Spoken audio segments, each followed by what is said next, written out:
Is anybody out there? Welcome to a very, very intimate live stream. Let's dial this back to something a little more sane. Hello, everybody. Welcome back. Been a bit. Week before last, I couldn't do the stream because I was hanging with Zach, which was a cool treat. And then last week we did one. Well, 2 weeks ago we did one. And then last weekend, last Saturday, Nick and I were down in New Orleans for the weekend. Got a whole bunch of pictures playing in the background from that trip. Fantastic to reset my mind, get to one of my favorite cities, absolute favorite cities, one of my favorite places in the world. It was nice and warm, but not hot. And we came back to a very cool, bordering on cold Memphis. It's in the lower 60s, and we're freezing because it was 120 not that long ago. Hope you're all doing well out there. And let's just jump right into the questions and all that. And then we'll get more to New Orleans and stuff later in the stream, because I like talking about stuff towards the end that's not particularly amps. And apologies again for those of you who are just joining us. The questions in general get answered in the order that they're asked. The ones at the very beginning that were asked before the stream properly started, they're kind of jumbled order. I'm just going to do them in the order they're on my screen here. Paul Johnson B8X has a quad of Tesla EL34, cobalt blue glass, B5 date code. Was the blue glass more for hi-fi users? Pretty to look at? Yeah, it's just cosmetic. Doesn't do anything really. But, you know, if they sound good, they are good. If they don't sound good, doesn't matter what color they are. Let's see. Hey, DaCosta Guitars. I use a Hacko. And now in the video description for all the major videos, all the videos on amps, not the live streams, I've got all this commonly asked questions answered in the descriptions. So which iron I use, which solder I use, which debraid I use, all that stuff, it's all in the video descriptions. So go back, click any of the videos from the past couple weeks, and it's all there for you. I put a lot of information in those descriptions, and I think about 7 people read them. But might start hiding Easter eggs in there, see who picks up on it. See if anyone actually does read it. Hey, Stepford. Very cool. I'm glad to know. Hey, send me a link to this single, and I'll share it with everybody. Thank you very much. Hey, John Ram, Afterlife Studios, added 470 ohm screen resistors to my 72 Princeton Reverb, but didn't like the sound when pushed. I settled on 100 ohm instead. Should I just remove them? Any real-world tube life advantage? Well, the advantage with screen grid resistors, individual ones, is that they protect, they isolate failure. If you have a tube that fails, it's more likely to take out a screen grid resistor than to potentially take out the other tube and any shared components.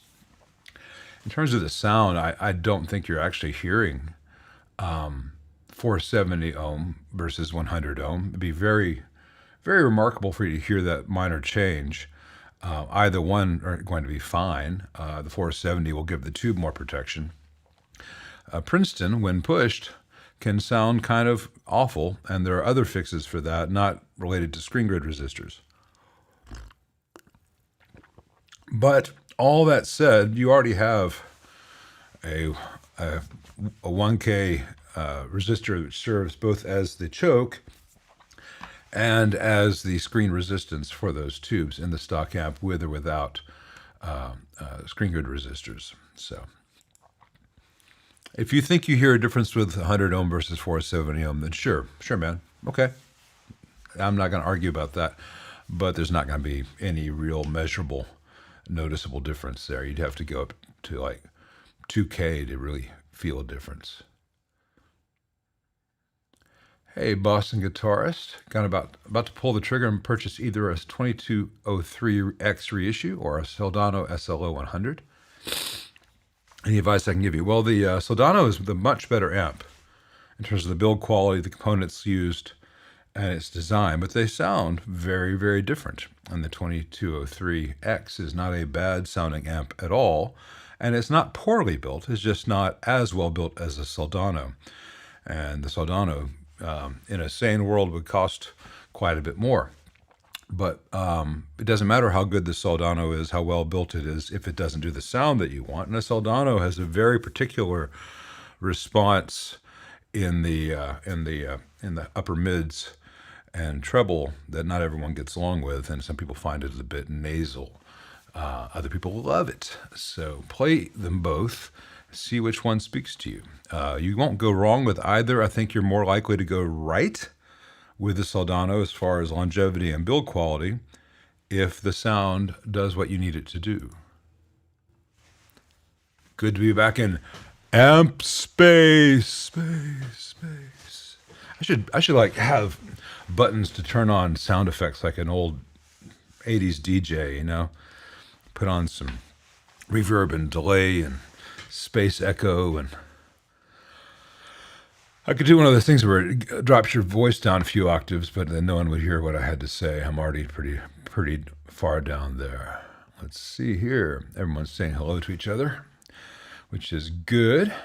Hey, Count Domingo the 7th, getting a rushing sound and some cracking noise when I turn on my twin reverb issue. I clean the tube sockets, tighten all the washers, and the tubes look good. Any ideas? Well, it doesn't matter what they look like if you got a noisy tube. Rushing sound and crackling noise, twin reverb reissue. The first thing I look at would be screen grid resistors, which can often have issues on those amps, and the filter caps. But first, rule out that it's not just a tube. So pull V1 and V4, and take the amp on, power it on out of standby. If you don't have a noise, then the problem is in your preamp. If you still have a noise, then try it without the phase inverter tube, which is V6. The tubes are numbered from right to left when looking at the rear of that amp. If you don't have a phase inverter and you hear the noise, you've got an issue in your power supply. Could be the 6L6s, but it could also be one of the other components mentioned. It could be quite a few things at that point, but it should not be doing that unless you just have a faulty power switch, which is also a possibility.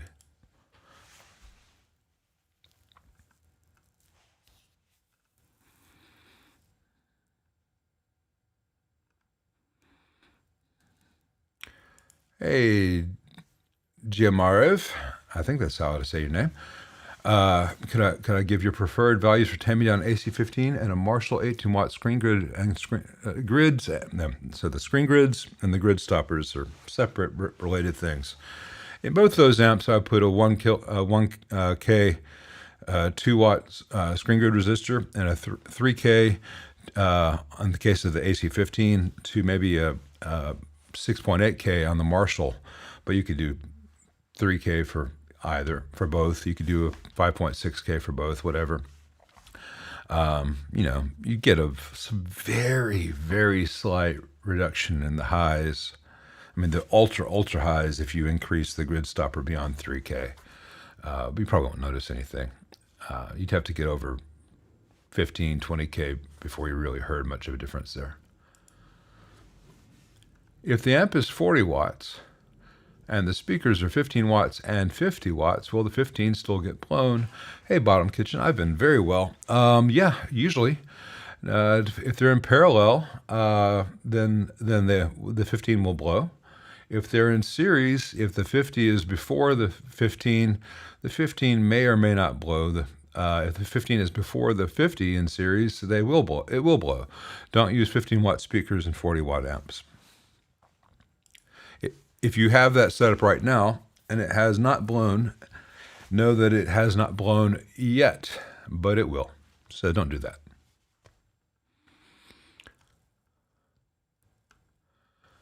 Hey, Thomas Carlos, if I have 5-year-old Apex matched 6L6 GC tubes, what are the chances that newly made 6L6 tubes can be matched coming from production run 5 years later? Thanks.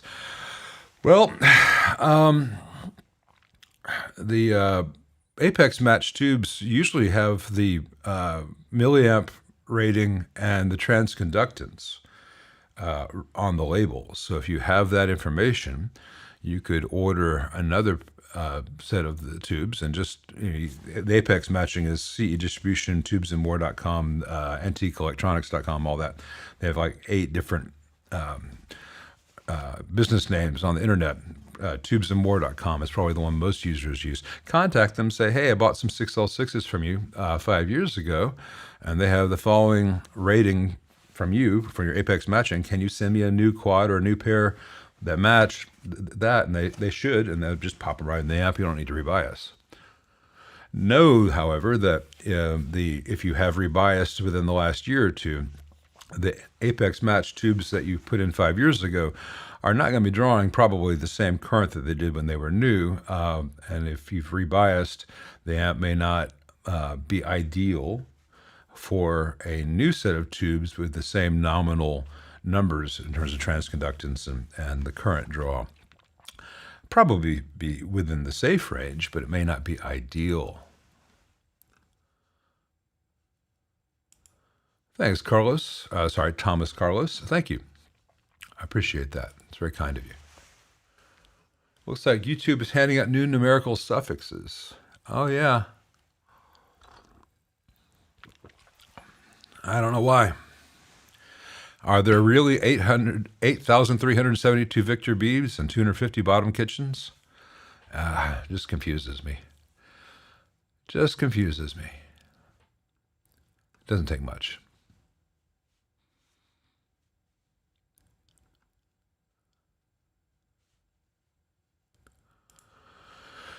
Hey, Big Rod Van Bibber. That's a mouthful. 67 Gibson GA35 RVT, looking to improve high-end quality sounds. 2 things. That thing's got some T filters in the circuit, which really take all the joy out of Mudville. You lose a lot of gain to those, and you get a lot of lose a lot of lower mids and low end. I would experiment with jump ring over the T filters. If that doesn't communicate anything to you, take it to a tech. The other thing, the speakers in those 67 Gibsons usually aren't that great. Try running that amp into some other cab. See if that's part of the thing you're wishing was there. There's a reason that by 67, people weren't really buying Gibson amps anymore. Fender had just won that battle. The Gibson amps that I find most magical are about 58 to about 61, 62. And then they started making them really, really clean, really Trini Lopez approved for like playing lounge gigs in a Holiday Inn or something. And the whole aesthetic of the mid and late 60s Gibson amps just gets farther and farther from the things we usually want from a guitar amp. Now, you may love what that is, because it's all subjective, and you could be totally wrong and love it. Hope you take that with the sense of humor with which it was intended. Hey, aloha from the Hawaiian Islands. That makes 2 Hawaiians here. That's cool. Hey, David Burnett. It's got a Fender Super Champ X2. Volume fades out after playing 20 minutes or so. I've cleaned all the pots and removed tube connections. Is the Super Champ X2 the one with the DSP effects? I believe that is, or maybe I'm thinking of the XD. It's hard to keep track of them. If it's the one with the DSP card, all bets are off, because the DSP controls the volume of the amp. Everything runs through that. On some of the Fender stuff, you can remove the DSP and just live without that stuff. I think the Super Champ X2 has that. Let me look that amp up real quick. It's been a while since I had one of those on. I don't want to give you bad advice. Bear with me, guys. Doop-a-doop-a-doo. Won't take very long, and it's worth it for me to at least pretend I know what I'm talking about. Recent Fender guitar amp schematics. Super Champ XD. All right. Is that right? Or did you say X2? Super Champ X2.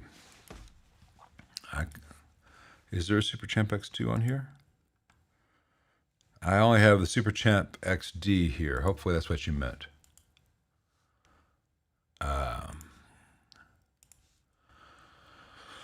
Oh, good Lord. Yeah, I hope it's if it's the Super Champ XD, man, this thing's one of those where it all goes to a logic chip. And if that card is defective, as they so often are, that could be a big part of your problem. Beyond that, just glancing at the damn thing, where's my... For whatever reason, it's not letting me enlarge this. All right, zoom in. Zoom in some more. Just a second, I'll share this with you guys, what I'm looking at. Just trying to get it to a resolution that'll make sense on the screen. I'll zoom in one more time. All right, let's go here and share this thing now. All right. So you see, it's solid state. It's all solid state stuff, and then all this stuff goes to this DSP set of connections, and that interrupts the signal path. And if something's wrong in the DSP, all bets are off, and that DSP card Fender doesn't offer anymore. Beyond that, it could be all kinds of things, because each one of these op amps is tied to the low voltage supply, and you can be losing part of that if a cap is failing, and say your plus 12 volts goes away. Let's see, this seems to be, that's odd. They're doing this as a unipolar supply. They spared no expense here. They built this cheaper than a lot of Boss pedals. Wow. Haven't looked at this in a good long while. Not a very good design. Sorry. The good news is, if it's not the DSP, it's a pretty simple, straightforward circuit to any tech who's ever literally worked on a Boss overdrive pedal. And it'd probably be pretty easy to diagnose. Let me close this. So I don't think you'd be looking, unless it's a DSP issue, I don't think you'd be looking at any real nightmare scenario. But the tubes in that amp aren't doing all that much, sorry to say. So you can have great tubes and still have no sound, or sound that fades out.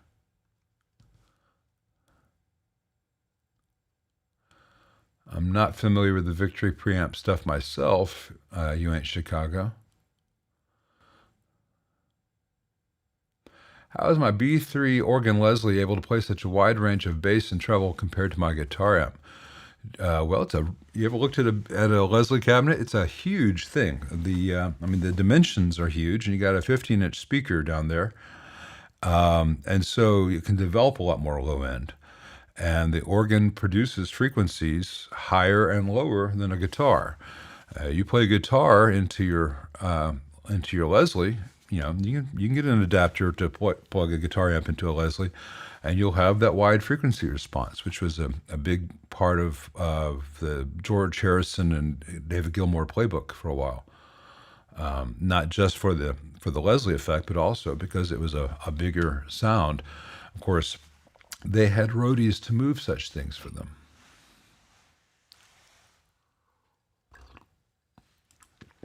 Is it not unusual to see signal on the screen grid of a 6L6 or EL34?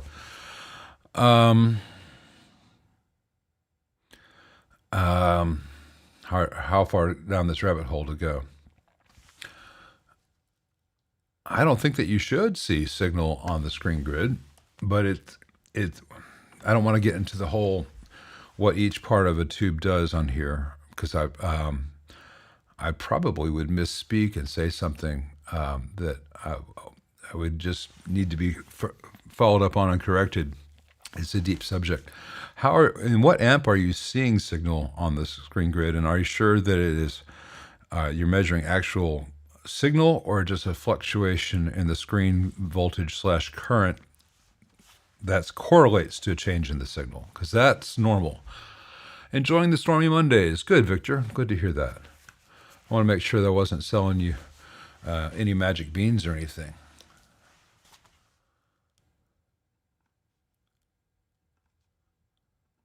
Let's see. Next question. How come there are so many expensive amps from boutique companies out there that land on my desk with all kinds of issues? Thanks for preventing me from buying those. Well, FFX audio. Expensive amps from all kinds of companies and inexpensive amps from all kinds of companies end up on my desk because the amps that come in are amps that have issues, and all amplifiers to some extent will have issues because they're made by humans, and things fall apart the center cannot hold. The issue is not that things fail. The issue is how hard is it to fix it, and was it a preventable fail? So there are expensive boutique amp companies that occasionally come in, like say Swart or Friedman or Sir. Actually, I've never had a Sir come in for failure. I had a Sir come in that I borrowed from a store to show you guys what a good amp design looks like. And those came in because a tube failed. Or, I think in both cases on the Friedman and the Swart had a bad tube, and the owner just wanted me to make sure that's all that was wrong. That's all that was wrong. There are other boutique companies where the whole thing has been a travesty of bad design, and I have tried to share with you, hey, this was going to fail, and this was doomed to fail, and here's why it failed. And there are the companies that kind of in the middle, like on some cars. I've had some cars come in where it's always the reverb driver because they copied the 70s Fender reverb driver cathode circuit with just a single resistor of relatively low resistance, like 680 ohms or 820 ohms, versus the previous Fender, which was a 2.2K bypass with a 25 microfarad. And there are reasons to do that because you have a little more clarity and a little less, what's the best way to put this? The reverb varies less as the drive of the channel changes. It gets esoteric. So there are reasons to do that from a design perspective, but the single unbypassed resistor, because it is lower resistance, has more current through it, and it can fail because it's drawing a lot of current with a 12AT7, so that it can fail. It failed in the Fenders, it occasionally fails in the cars. So is it really a design failure of the car, or an acceptable potential trade-off to get a sonic benefit? I prefer the sound of the 60s Fender reverb driver circuit, even though on paper the 70s has advantages. I also like the longevity of the 60s. So most of the cars that come in, I have converted to the 60s, and if Steve Carr wants to undo that, it's easy to do. So it's not that boutique companies are bad, or that amps, they're all coming in failing. Amps that come into me usually have a problem. And there are companies that are not boutique, such as Current Production Marshall, which really, they've forgotten how heat and current work and vibration.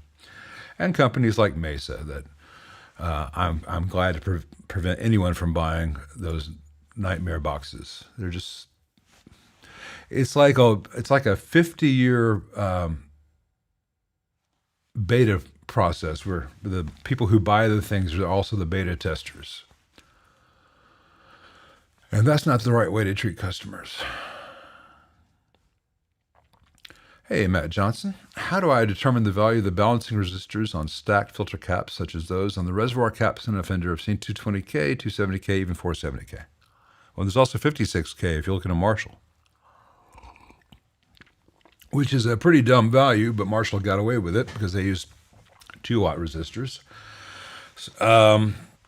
I guess they just had a bunch of 56Ks lying around and got locked into the design. Basically, you want a resistor that's large enough to not interfere with the behavior of the capacitor. So the voltage, I'm just going to dumb this down.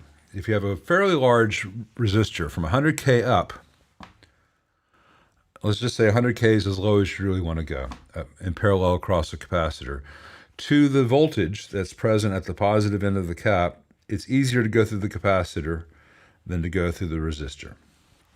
But the thing is, you have a cap, and in parallel with this cap is a resistor, and parallel with this cap is another resistor. In the roll, normally, all the voltage wants to go through the cap, so the caps are behaving properly, and there's very little current through the resistors. All the resistors are doing are forming a voltage divider. So if you have 500 volts here, at the midpoint you'll have 250 volts, and at the bottom you have 0 volts.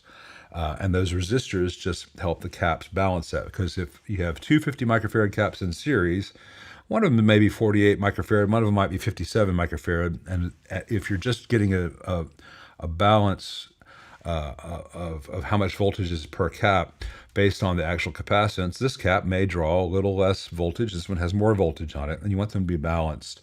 The resistors just force the caps to be pretty much a half voltage point in the middle, depending on the tolerance of the resistors. And the reason, so you want to have at least 100K, if not larger, so that it doesn't say, hey, instead of going through the cap, I'll just go through this resistor. If you use like a 1K resistor, most of the voltage would just go through the resistor and bypass the cap, and you wouldn't have the behavior of the caps. I'm exaggerating a little bit for effect. You don't want to have them too large, because then it takes longer for them to drain when you turn the amp off, because one of the functions of the parallel resistors is to bleed off the voltage when the amp is powered off.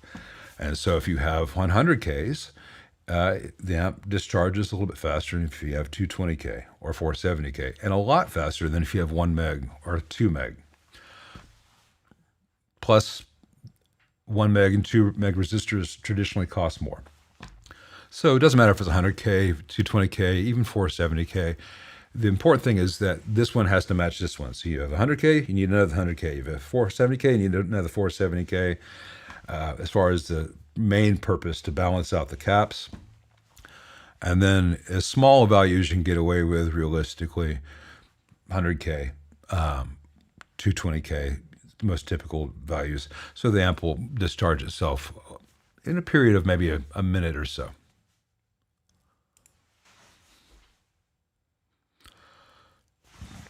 Let's see, Montage has got a brand new Vox 2025 series AC15 HW1X. The board layout is a bit different than previous HW series. I'm having a hard time identifying the slope resistor and bias resistor. Well, I've not had the new one, but the slope's going to be pretty identifiable, because you're going to have a tone stack. It's going to have two 22 nanofarads and a 56 or 47 picofarad cap all next to each other, and joining the two of the small cap to the two larger caps will be a resistor. It should be 100K. That'll be your slope resistor. The bias resistor, you mean of the output stage, or of a, do you mean I assume you mean the cathode bias resistor for the output tubes. We'll follow pin 3 of the EL84s to the board and see where they connect, and that's where that resistor will be, and it should also be at least a 5-watt resistor. So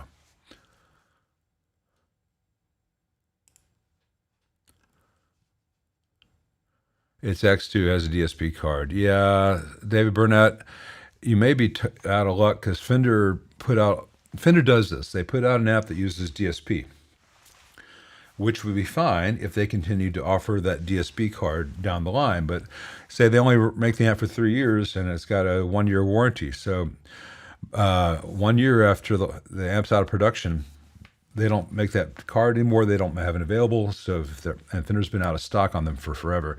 So they've got a whole bunch of amps out there that don't work anymore. And Fender does this again and again. It's like Lucy and the football, So I have very little respect for Fender's DSP history as a result.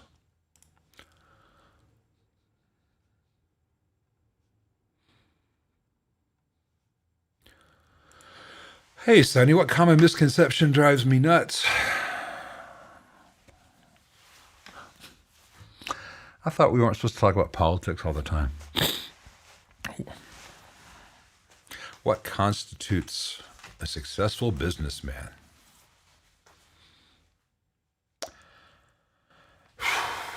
A lot of that, and things springboarding from that, is just insane. Also, the fact that an entire generation grew up being trained to spot Voldemorts and Emperor Palpatines, but then can't see it in real life. That drives me nuts most of the time these days.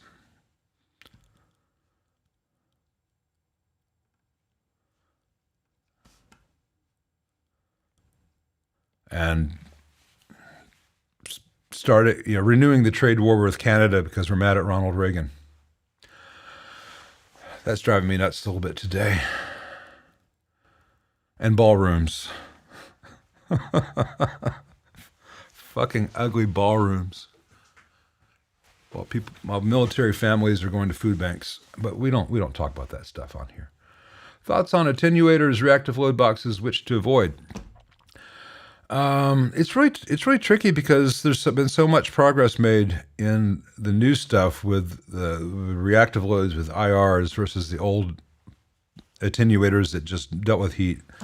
I would really look at Sur and Fryette and Fractal to a less extent, and Universal Audio. They seem to be leading the charge, and they're well designed. There's a Boss one that I don't have much experience with. I've heard mixed things about. I hope that it's fantastic, but I can tell you that the Fryette and the Sur in particular are really great, and the Oxbox has a lot of adherence. I want to try one myself, but I have not had one in myself. My take on the Fender, on the PV, Delta Blues with 15-inch speaker. Hey, Big Rod Van Bibber, I'm going to get better at your name as this goes on. Well, the Delta Blues is a classic 30 with tremolo, and I like it. It's a awful design, just in terms of the design, and it's prone to some heat issues, which I've documented before on the Classic 30 and the Delta Blues. And the chassis is not really secured to the cabinet very well, and the EL84s don't have much protection, especially in transit. But despite all that, when it is working, and most of them are working and can be kept working, it's a really good sounding amp, and that one's just got tremolo and a 15-inch speaker.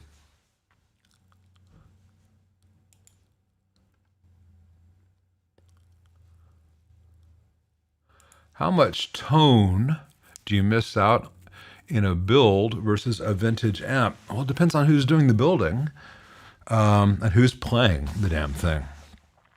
I can build an amp at least as good as a vintage amp. There are some weird variables with some vintage amps. It's much easier to build a correct or better Fender than Marshall, or Marshall than it is to build a better than vintage, say, AC30. Because AC30s are such a bizarre layout that, no two sound alike. The entire thing is a little bit microphonic typically. And that can be a horrible thing or it can be a fantastic thing. And there's a certain resonance that a vintage AC30 can get that can be hard to replicate because it's a couple of hundred solid wire runs of varying lengths and mechanical strengths and various layouts, and the whole thing just kind of breathes, and that sounds real nebulous and wishy-washy and maybe even new agey, but there is something to the just slightly microphonic character of the whole thing. Now that means that there are some vintage AC30s that sound terrible, and there are others that sound magical, but it's really hard to lock that into a consistent reproduction. There's a certain amount of chaos theory. Thanks, man. I appreciate that. I'm not sure how I'm pulling that off, but I'll continue to accidentally do that if I can. Repairing a Kitty Hawk M1. Oh my gosh, I'm sorry. That's a tough one. Kitty Hawks. There's a reason they didn't last very long. Okay. Well, you may have some bad tubes in the Kitty Hawk, or they may have, it may be a bad filter cap, so you're losing decoupling from one stage to the next, and so it's being injected into the screen from a different stage. But yeah, Kitty Hawks.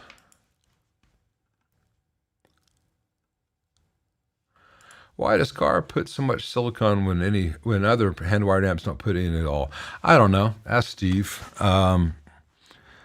Except for a couple places where he uses the little polystyrene caps, which are very prone to microphonics. The rest of them don't seem to be necessary to me.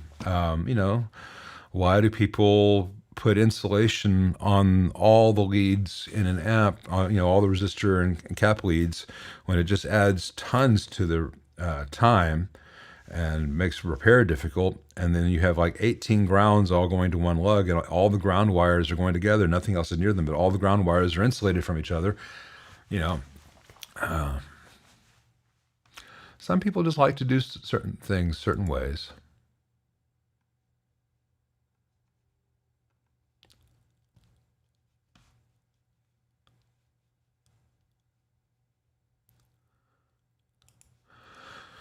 Yeah, Gooden is. I'm going to talk about the parallel caps. The parallel resistors with series caps. There are rules to it, and you can chase your tail trying to get everything perfect, but it doesn't really matter. You can use in Gooden's example, you could use 100K.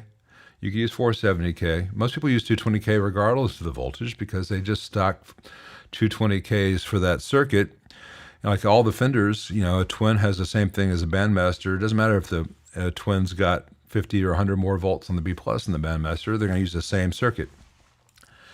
It's more of you don't want to have them too small because then there'll be a viable path instead of the cap. And you don't want to have them too large so the amp doesn't take forever to discharge.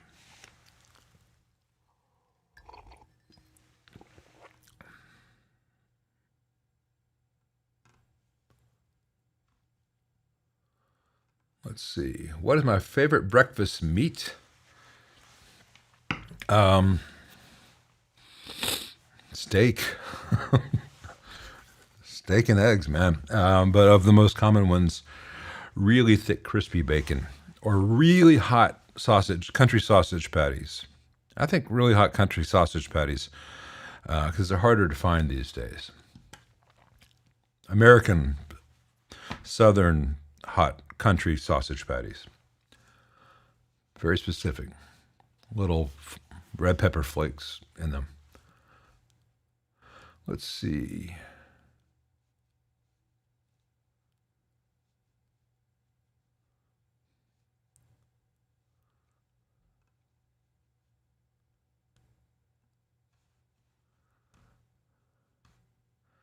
Holy cow, I'm actually caught up with the questions. Have I driven everyone away? Or let's see, how many people we got here today? We got 122 people. Very cool. 301 people have come and gone. Let's see, best live music for R&B in Memphis. Live music venue for R&B in Memphis. Hey, Keith. I imagine that if it depends on your definition of R&B. If you want real, like R&B, soul, and blues, I would. If you're from out of town and you're here for the weekend, I'd take you some places. Wild Bill's would be the place I'd take you if you wanted like a juke joint experience. And it's quite the experience. And as whether they're doing old R&B or soul or blues or jazz, it depends on what they feel like that night and who's playing. And there's some places, if you want more of a venue for R&B, B.B. King's club's got some really good players and bands that come in. And upstairs there at Itabina is real nice. I tend not to go because it's downtown, and I just don't like going to Beale Street, especially on Friday, Saturday night. But they have great musicians there. Jimmy Dean, your nickel? No, Jimmy Dean sausage sucks. The trouble is, Tennessee Pride used to be really good, and Tennessee Pride has really tamed down their heat levels. So I'm gonna have to find a farmer. Maybe at the farmer's market here in Memphis on Saturdays, which I meant to go to this morning, who does their own sausage, because it used to be so much better.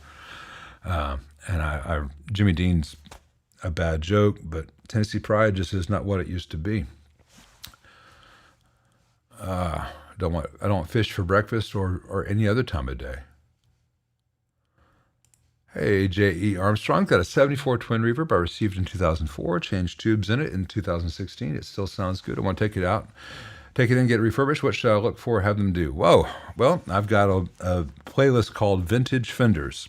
Look at Vintage Fenders, and you will see everything from, hey, this came in and it only needed one little wire resoldered, to, hey, this came in and we did a standard full recap, and it's, what I consider a generational service. The stuff a good amp needs every 20, 25 years. That's it. And there's others that have come in and are like, hey, this was found in a barn. It was all rusted out. Can we bring it back to life? And so we did, but that's above and beyond for most cases. Most of the amps in Vintage Fenders are pretty straightforward, common repairs, and the generational service to get it, make it 1974 again. Hey, Scott from Baltimore. Why does a tremolo take a few seconds to work the first time I activate it after turning my amp on? Well, it depends on what amp you have. 65 reissue Super. Okay.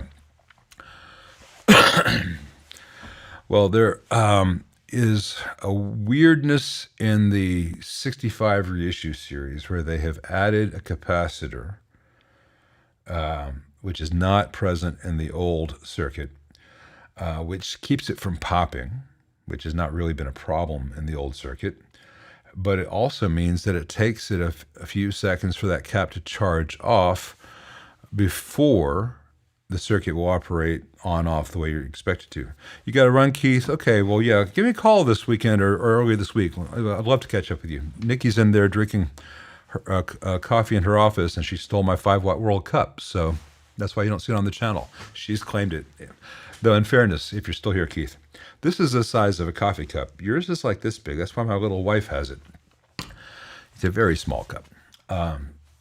If I make sonic cups, they're going to be like this. Have coffee. Anyways, as I was saying, the reissue series has added, it's like a 37 or 33K resistor, a 10 microfarad cap, and a 10K resistor that the original circuit did not have. I assume because it makes it harder for it to pop with a foot switch issue, which is really not that big an issue. And so it just takes a little bit longer on the reissues to initially warm up.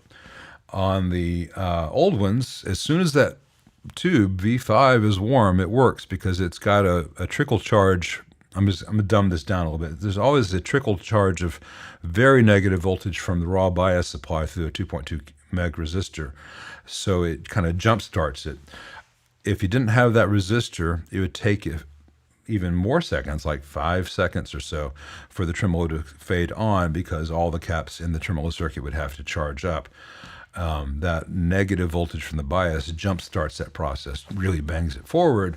But the modern circuit kind of undoes that little jump start to an extent until it's warmed up a bit and all the caps have charged.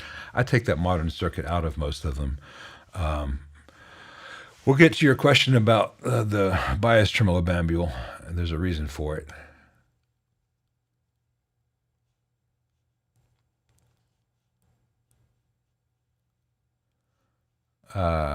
You might have a second issue there, Scott from Baltimore. I'll get to that in a second. Top 5 boutique brands for quality and sound. Oh man, I don't know.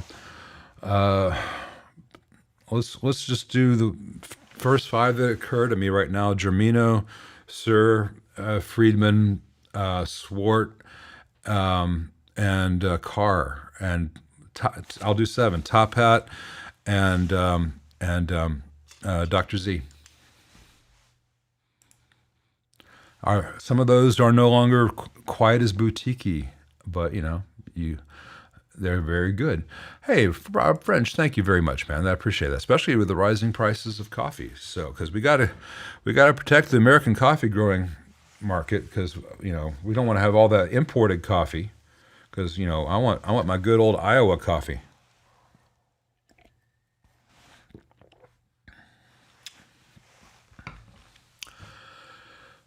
Does a Fender 57 Custom Deluxe require a standby switch? Nope, not at all. Old surfer. Here's what I saw. Scott from Baltimore. If I hit the foot switch, I hear woof, woof, woof, but no tremolo on the guitar for a few seconds, then it's fine. That's weird, because there shouldn't be a woof, woof, woof without tremolo on the guitar unless you've got a funky opto. It's possible you've got a funky opto. I'd have to see your amp, because you shouldn't hear a woof, woof, woof, because, well, no, you shouldn't, because the foot switch is controlling the LFO, and so when the LFO works, the LED, the neon bulb should be flashing and making the LDR work. It's possible that you've got a faulty bypass cap on V5B, so the LFO is working, but it's not flashing the neon. Well, you still wouldn't hear the woof, woof, woof. It may be an issue of lead dress. I'd have to have your amp in. You might have a combination of the new circuit and some not so great lead dress, so the one of the caps isn't charging properly, but there's still an oscillation happening before, and you're getting the woof, woof, woof. You shouldn't have woof, woof, woof. You only have tremolo. We don't have a good local butcher shop in Memphis. We've got some good farmers who come in to the 2 farmers markets, and they do that kind of stuff.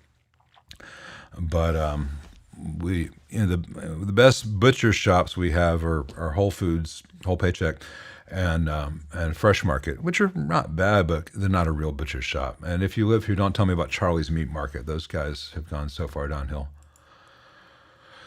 Actually, no, I'll tell a lie. High Point Grocery still has a pretty good butcher department, but it's a very small grocery store, and they only have a relatively small selection. But of what they carry, they do a good job. Hey, Joe Bucci. Got a DSL-40C. Lately, I've noticed when I turn on the amp, the switch bulb seems to come on in a delayed manner, like 1 to 2 seconds delay. What could this mean? It could be, if you mean the indicator bulb on the front, you could just have a slightly dirty connection. I don't recall if that is an LED or a light bulb, or if it's got quick connects, but it could be a number of things. I don't have time to look up the schematic right now. It's probably nothing to worry about, though.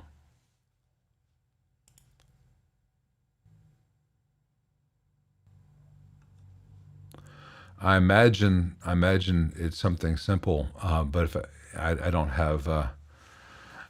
Thank you, Keith. I will take a Vado 5-watt, a 5-watt VAT. That's the two-handed.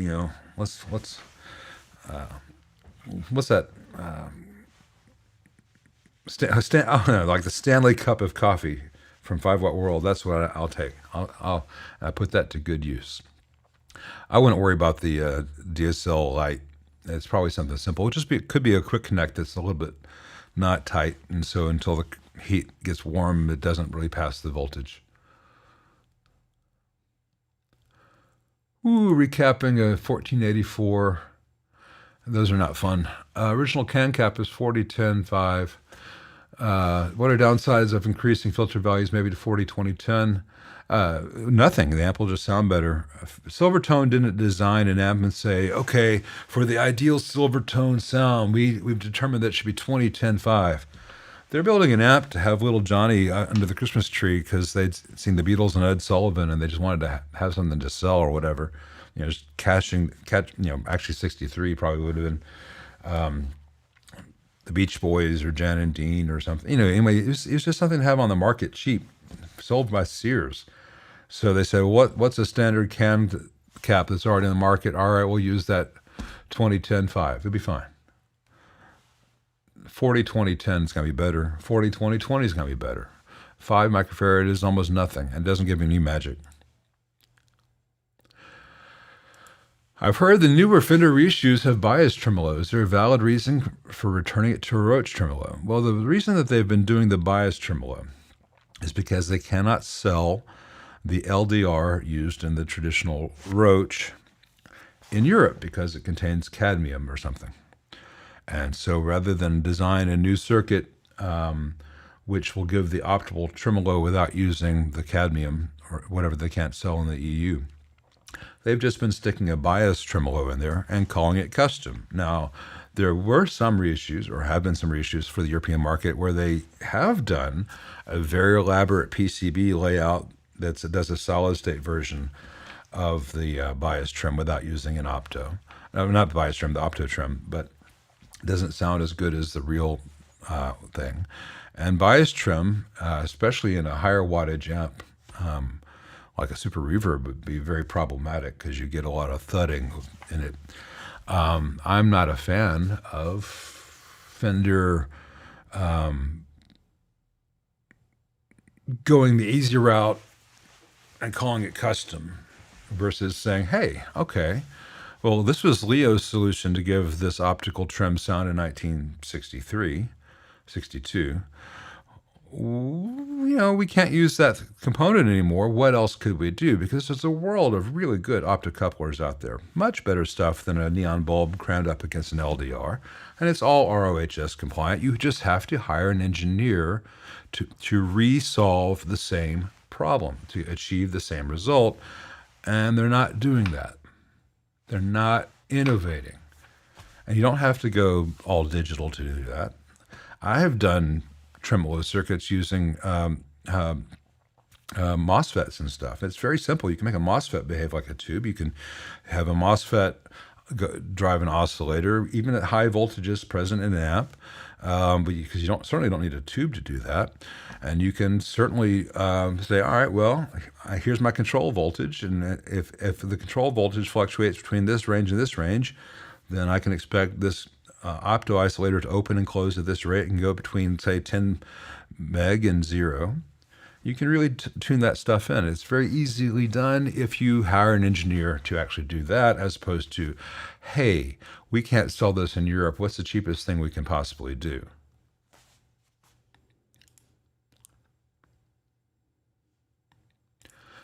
The 2203 amp clone I've got on my bench has no output when measuring plate voltage on the output tubes, but had a little bit of sound when measured on PI plates, dead power tubes. I don't know.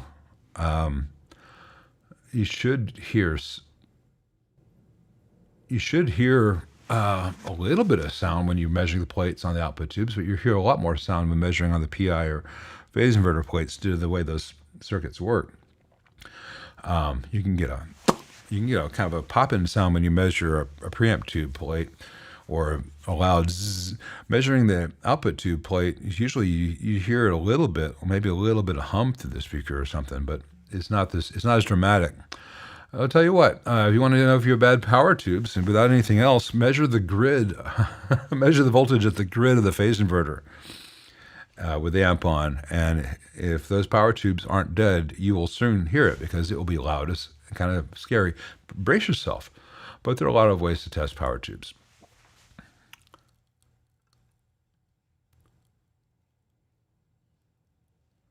Notice that the small screws give me struggle trying to install them.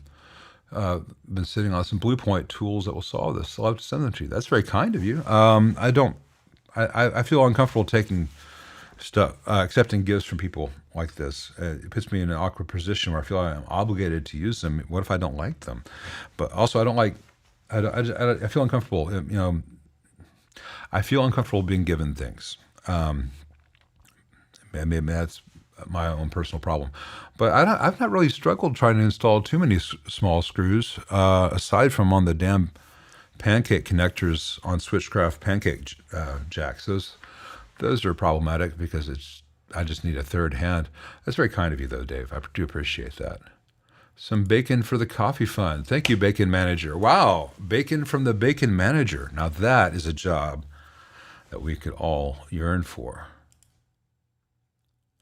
I have no thoughts on the Fender 62 Super Amp because I've not seen one, heard one, let alone been inside one.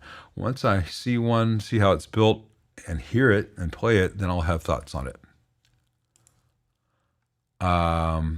My opinion on the Marshall DSL 20H, you won't like my opinion. It's a very bad amp. It's a waste of EL34s. It is.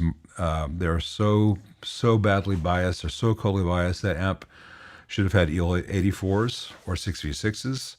It is not a real Marshall circuit. It is not designed to do anything other than have an amp with the Marshall logo on it be on the market at a certain price point and a certain wattage. It is the opposite of a well-designed amp. It is just a well-marketed amp. I would suggest that you sell it while it still works, because it has serious design flaws. And the average repair on one of those is going to be $150 to $200. And because of the design of the amp, it's going to need that $150 to $200 repair at some point in the next 5 years, most likely, unless you just leave it sitting and never play it, in which case, why even have it? So I don't like it when an amp costs its value to repair. So I would pass that on, let that be someone else's problem. We're going to go to the break a little bit early because it is cold and on the verge of rainy today, and as a result, I need to go to the other room. So we're going to take a first of 2 7-minute intermissions, and I'll see you all in a moment. Thank you.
Check, check, check.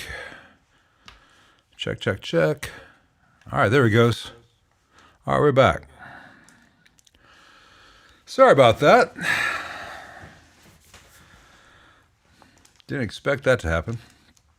And because I was looking at this the stream, I glanced at it at 228, and I'm like, okay, cool, I'm good.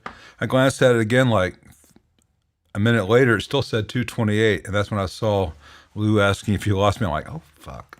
I came back in, and it had automatically gone to this screen, and then back to this screen, and no me. I don't know what happened. Must have been a surge. We've had some wind coming through. Anyway, let's scroll back to the questions before that. Sorry about the buffering and all that fun stuff. That hasn't happened on our stream in a long time. I've had pretty good track records with internet connections. We had some audio weirdnesses, famously about a month and a half, 2 months ago. But I think that's all in the past. All right. Next question. Bottom kitchen. When a tube is designated as high gain, what exactly does that mean? Early breakup or just more grit overall? I've seen the option on Tube Depot. Usually I just pick low microphonics. Well, usually I just pick low noise and microphonics too. A tube has a nominal rating, and then there's the actual gain rating. For instance, a 12EX7 has a nominal gain factor of 100. Individual 12AX7s may range from a gain factor of 75 to a gain factor of 110, 120. And so if you put a 12AX7 that has a gain factor of 80 in versus one that has a gain factor of 110, you'll have more gain, obviously, with the one with 110. Now that can result in more drive, or just more level, or better signal to noise ratio. Sometimes it's not that critical. Like in a phase inverter, it doesn't really matter that much. So if you specify high gain from Tube Depot or other vendors who sort that way, you're going to get tubes which more closely match the design specs. So if you order high gain from Tube Depot, you're going to get one that's 100 to maybe 110, typically. If you don't specify, you may get one that's between 80 and 100. And below 80, it's really 5751 at that point. I'm not sure if a 5751 is always designed to be 70% gain, or whether the lower rated gain tubes just get sorted and labeled as 5751s these days. And then JJ has one that they call a mid gain. I think that might be a way of marketing. Hey, we got a whole batch that came out between 80 and 90 on the tester. Well, let's stick the mid gain label on those. But, tubes are relatively cheap. You can play around with that and see if the difference matters to you. And remember, the difference is going to be different in a Fender than they are in a Marshall or a Vox. So certain stages of certain amps, the gain matters more or less. Thank you, David Burnett. That's very kind of you. All that kindness adds up and makes my life a lot easier. I appreciate you guys all doing that. But for those of you, there's no obligation to, and I will answer questions without super chats, unlike some other streams where they only answer the questions when paid. Just one second. Hey, Jerry Joe Jackaro, buying a mid-70s champ. Watch my video on extension speakers. I said, get a 12-inch 4M speaker. How many watts would I advise? Would I disconnect the original when using the 12-inch speaker? Yeah, that champ, it's a special case where you'd use the internal or use the external. You would not use both, because then it would be a 2-ohm load, and it's just asking a lot of the single 6v6 in a champ to do that. As in terms of the wattage, it depends on if you want to use that speaker only with the champ or if you wanted to use it with anything else. Say you had a champ and a deluxe reverb, and for some gigs you wanted to use the champ and just have the larger speaker for more low end and high end. Other gigs you wanted to use it with the deluxe reverb, so you just have essentially a 2x12 setup. You can use both speakers at once, in which case you might want to fudge and get the 8-ohm speaker and the champ will be fine with the 8 ohm load as well. In which case you would want a speaker that could handle at least 40 to 50 watts, 65 watts preferable. And you can use a little 12, 15 watt champ with a 65 watt speaker without any problems. You could also use a 15 or 20 watt speaker with a champ, but you would not want to use a 15 or 20 watt speaker with a deluxe reverb, if that makes sense. And Johnny Hogg said pretty much the same thing, more succinctly, a few comments lower. So thank you, Johnny. What's the basic rule when replacing a speaker in an amp? Can I put a higher watt speaker? The same question. The speaker should always be 25 to 50% higher than the max rating of the amp. So if you have a 50 watt amp, you want a 65, 75 watt speaker. You don't want a 50 watt speaker and a 50 watt amp. It's just asking for trouble. You have a 100 watt amp, you really want to have 140 watts capability in the load, at least. Just give yourself some leeway, unless you have a very large budget and really like the sound of a speaker right on the bleeding edge. And there are players for whom that's their thing. They also tend to have more money than most of us. So it doesn't matter what Eddie Van Halen did in 1984 on that tour. He spent more on cocaine per night than we spend on gear in our lives. So, just dial it back to what is a sensible thing that sounds good. Now, if you have a 30 watt amp and you're using a 100 watt speaker, that may be a little bit sterile. But there's a world of choices between 100 watts and 30 watts. So you may find a 50 watt speaker, and that's just ideal. It gives a little bit of headroom. You're not going to blow it, but the amp and speaker are still getting along like peas and carrots.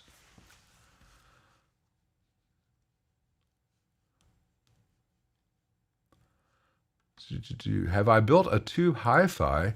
Any tips for thinking about taking the plunge from the tube amp world? Well, it's the same thing. I've not built one, but I've restored and repaired many Dynacos and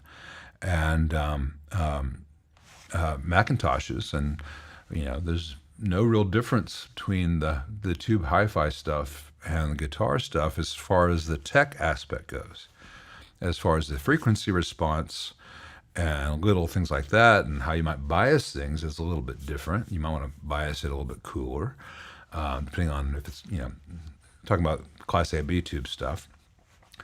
And some of the Dynaco stuff, because they were kit builds, might need a little more TLC. But as far as the work goes, there's no difference between, in my experience, there's no difference between tube hi-fi and guitar stuff, even though the circuits have some different goals in mind and different desired characteristics. But the actual triodes is triodes, and pentodes is pentodes, and all this stuff applies.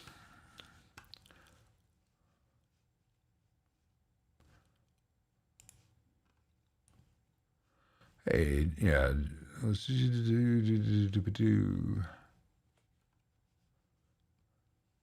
What are my thoughts on mixing different speakers in a Vibrolux? I have the 68 custom Vibrolux Reverb with a pair of the Celestion 1030s. I was wondering about pairing two different tinted speakers. Well, I'm trying to remember if I've tried the Celestion 1030s. I know that the G10s are horrible that they have, but I'm not sure. I think it's a different speaker. It's fine. Whatever sounds good to you is good. There are things in this world that are objective, and things are safe, or things are unsafe, or things that will work, or things that won't work. When it comes to speakers, so long as you have the correct impedance and wattage in mind, everything else is subjective, and only you have to like it. That's the good and the bad thing about the subjective parts of this. You can use any gauge strings you want. You can use any pick you want, but please, please, please don't use a Fender ultralight.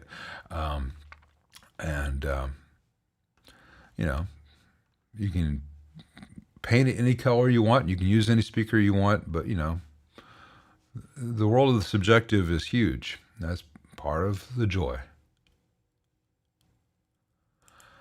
Hey, Green Balls FX built a rat clone with a transistorized power conditioner capacitance multiplier to reduce high gain noise. Works really well. Would it have any application for amplifiers? Huh. I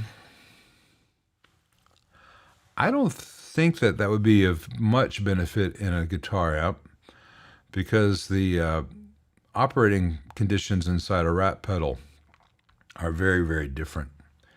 And you really don't want to get into capacitance multipliers in guitar amps because I mean it's done to an extent. From a certain point of view, a Marshall 100 watt has a voltage doubler, kind of, sort of, and other amps actually literally do. But when you get into voltage doubling, you also get into current limitations that are very problematic. And as far as reducing high gain noise, shielding is the most important part of that, which is not something which is often done inside a rat, because the whole thing's essentially shielded already, and it's really hard to do signal separation within a rat. But I could be wrong. I just, it doesn't occur to me to be directly applicable. I have not heard until just this moment that Eminence is bringing back the 10-inch Alnico Blues. Their 10-inch gold is quite good.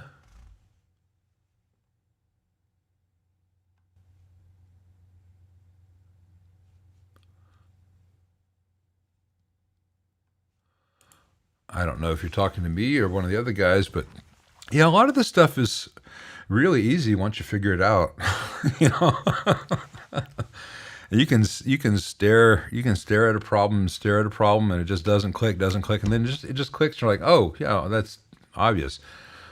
So much of this, it's even hard to tell someone how to learn it because it's just a series of little clicks, and everyone's sequence, the order of clicks is going to be slightly different from everyone. But I'm far from the only person on this chat who knows this stuff, and I look through the chat as much as possible in real time and certainly afterwards, and I see so many great contributors on here, and I think it's a really nice community here. I'm the one with the microphone, but I am far from the only person giving out advice, and I think that's great. And most of it's really good.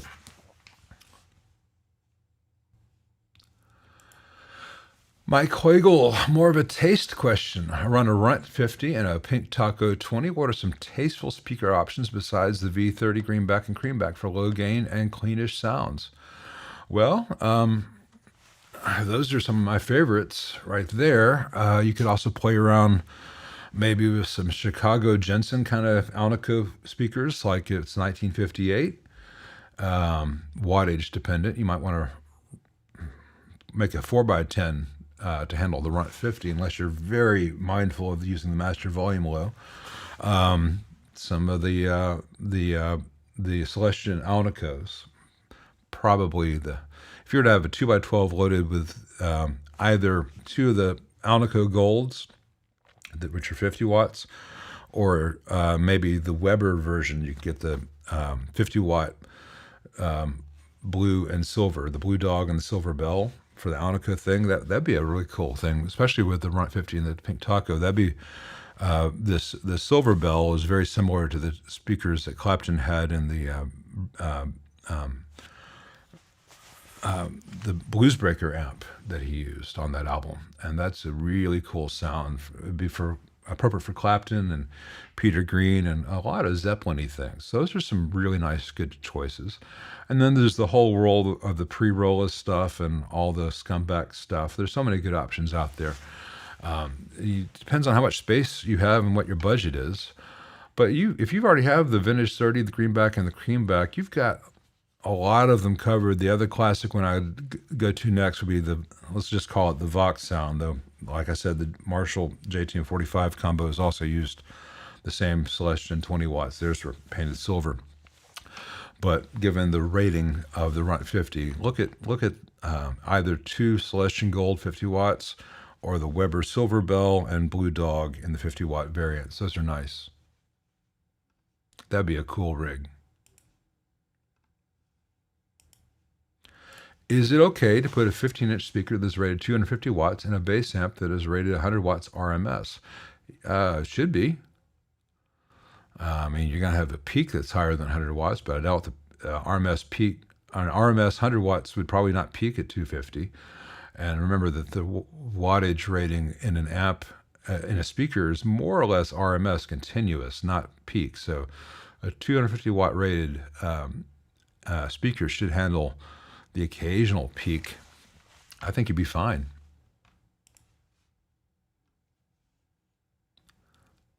Let's see.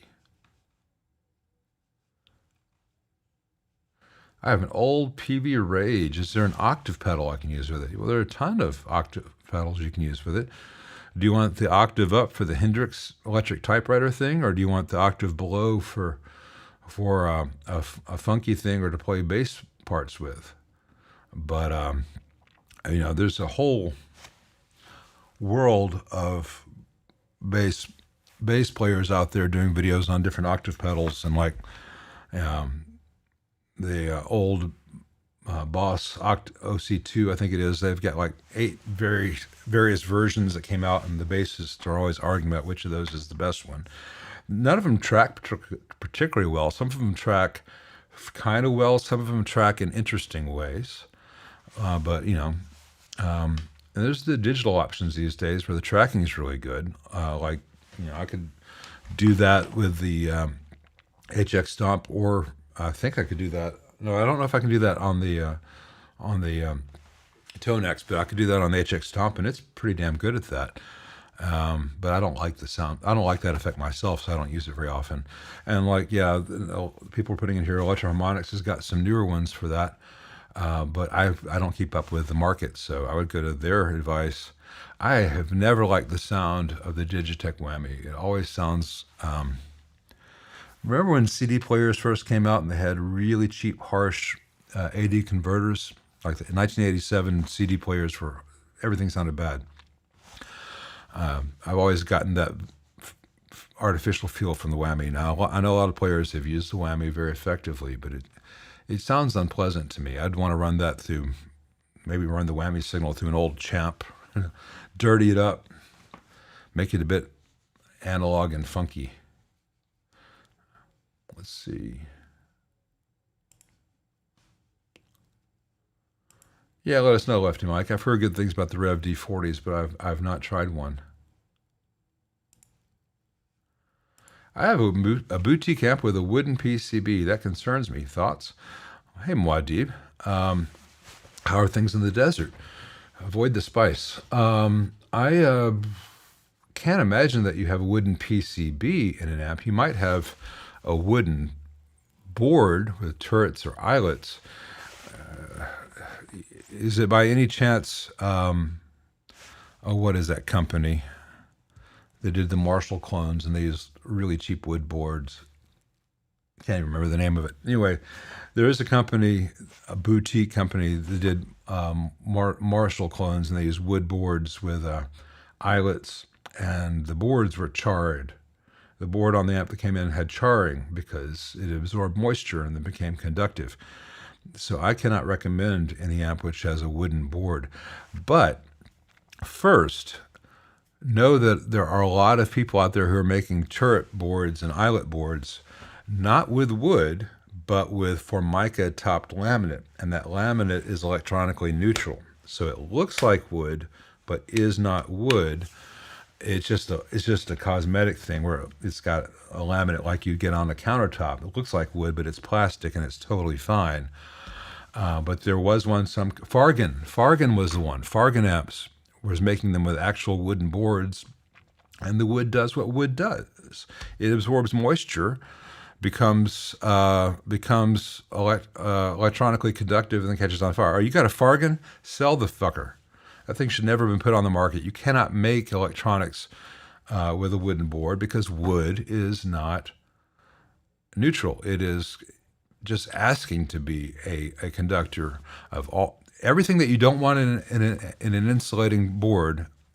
Balsa wood, which is essentially what that is, is really thin, lightweight, porous wood, is the worst possible choice. So if it's Fargan, sell it to some other schmuck. And yeah, Fargan got mad at me when I pointed out, but he was mad at me because I pointed out reality. You know, the problem was not with me. Problem was with reality, and that wood is not used as an insulator for very obvious reasons, and that no one else is using wood for boards because it's really dumb and dangerous. Duh. But anyway.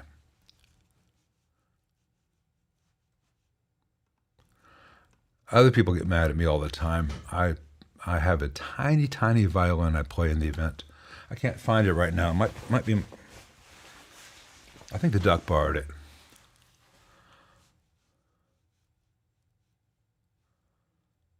How do I rate Eventide?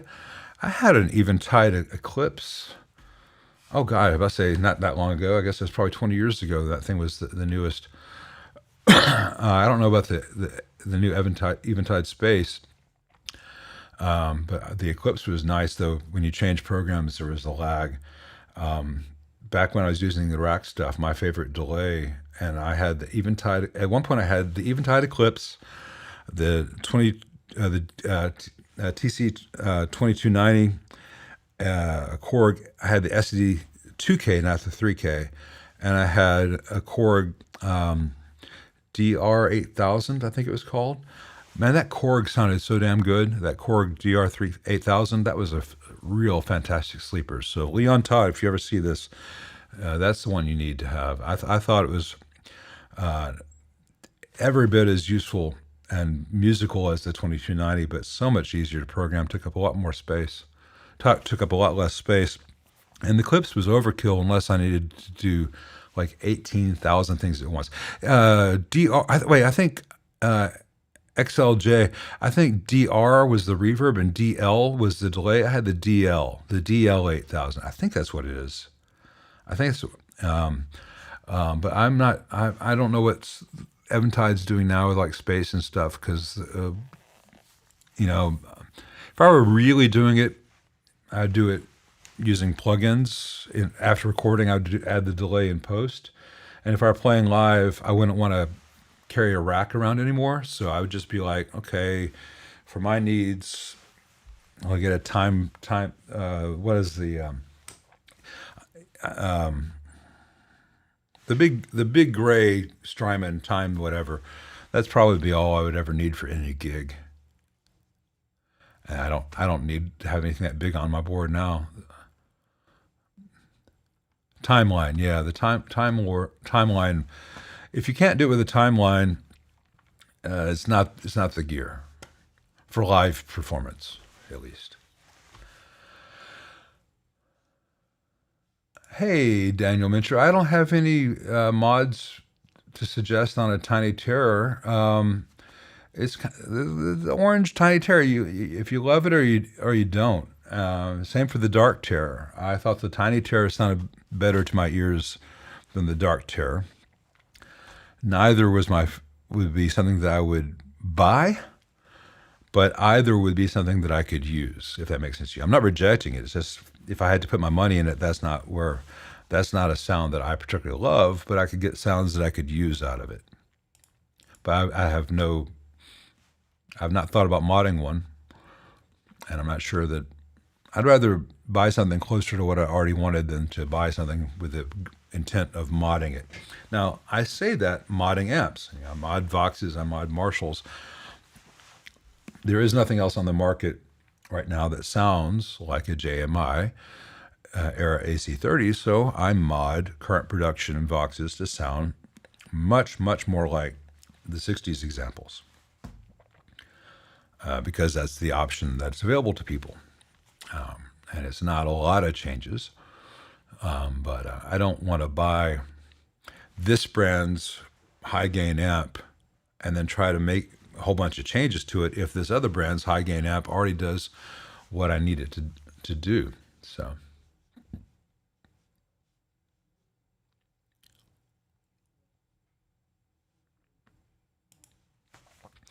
Well, Bill's 75456. If you want an octave pedal like the Boss, go play some and see which one works for you. Gilmore does he use an octave pedal now? I think Gilmore might be using a whammy. I know he used a whammy on some stuff on the division bell, and I think he might be using the same thing for the octave below. But I think the last live Gilmore I heard was the live in Gdansk thing. I don't know. I really admire and respect David Gilmour, and he was a very important guitarist to me when I was younger. And I'm not like, oh, and now I'm just into Miles Davis or Coltrane, though I'm like those two. And so with Gilmour, like I'm sure he knows those records, probably hears more in them than I do.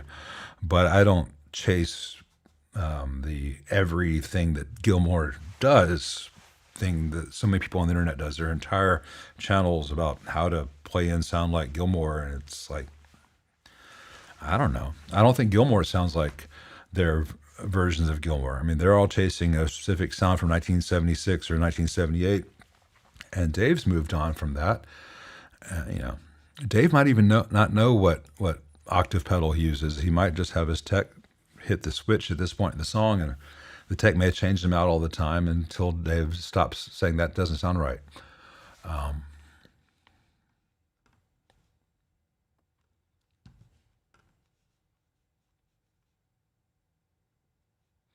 Yeah, Muad'Dib. Just I am enjoying the concept of Muad'Dib, worrying about moisture.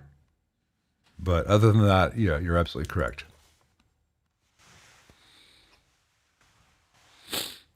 How would I best describe the Princeton versus Princeton reverb? Are there differences other than just reverb recovery?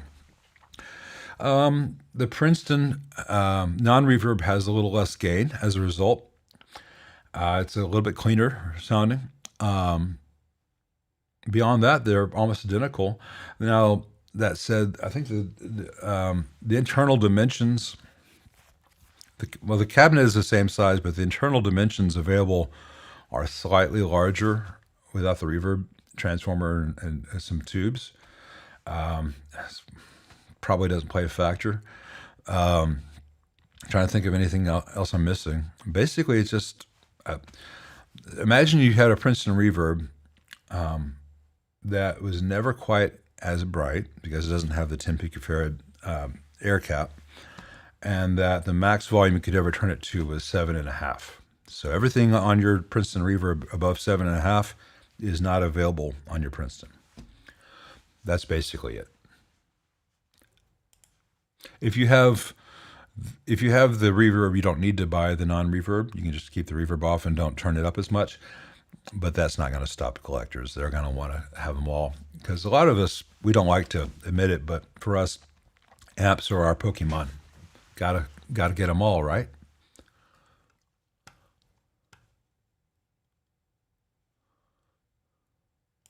Thoughts on why the reverb pan on the 68 Custom TR has extra shielding and is rotated 180 degrees. The extra shielding is just something that they started doing on that reverb tank. As far as rotated 180 degrees, rotate it back. It's not supposed to be rotated 180 degrees. They just installed it correctly. Put it so the RCA jacks are facing the front of the amp and move on. The tank should not be rotated 180 degrees. The shielding does nothing about that. The shielding doesn't interfere. The shielding is just on the bottom. It doesn't really do much on those tanks. Those are pretty crappy tanks. You'd be better off changing them out for the Mojotone. But the orientation, when Fender didn't change the orientation, Fender just put a bunch out into the world where they didn't check that in QA.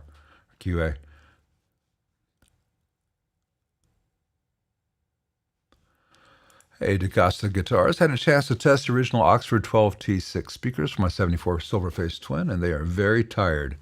No surprise there. Thinking of going JBL clone like Weber California 12 ceramic. Any suggestions or thoughts? Well, if you can handle the weight and you don't mind a very immediate kind of aggressive attack, I mean, that is a sound. If you want to sound like Stevie Ray Vaughan, don't do that. If you want to sound like Jerry Garcia, that is the way. The Weber California is a really good speaker, if that's the sound you're looking for. That's where I can just say, hey, it's going to handle the wattage, it's going to handle the frequency response. Beyond that, it's subjective. So if you like it, go for it. What kind of amp would I play my tiny violin through? Well, if I have the saddest violin in the world, I need the saddest amp in the world. So I imagine I have to have a Lazy J.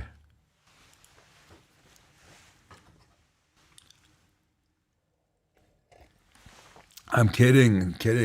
Lazy J is one of the worst amps in the world, but it's not the saddest. I think the saddest amp I've ever encountered has been the Tyler Ampworks, where all the marketing is made in USA and Jesus this and God that and America this. And the damn amp was made for them by Silvertone in Malaysia. And it comes from Malaysia. It says Tyler Ampworks on the front. And they market it as USA, USA, USA. America, fuck yeah. So that's the worst amp to me because it is lies. It is just lies. And you can buy the same amp directly from Silvertone for like $400 less. This is just a con man taking the extra credit.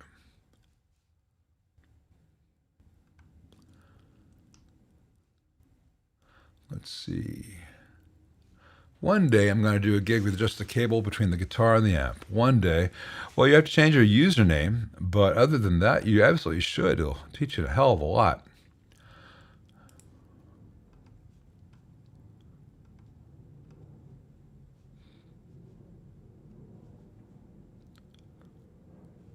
I mean, I'm not criticizing David Gilmour at all. I love David Gilmour. And yeah, he could sit here and pick up this Eastman acoustic and put the rest of us to shame just with that.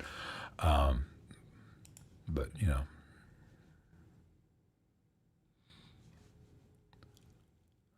I do not offer any one-on-one teaching or class or courses because I am temperamentally unfit to be a teacher. I have no patience for anyone else. I'm hypercritical. I'm judgmental.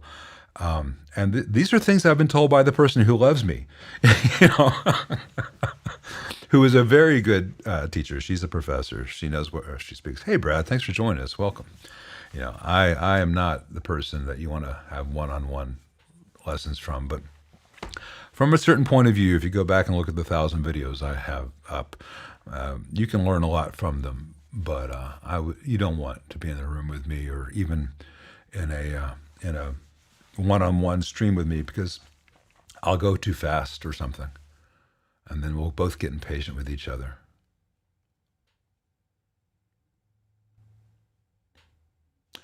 What pickups do I have in my Tele and why? Well, hey, Josh Roberts.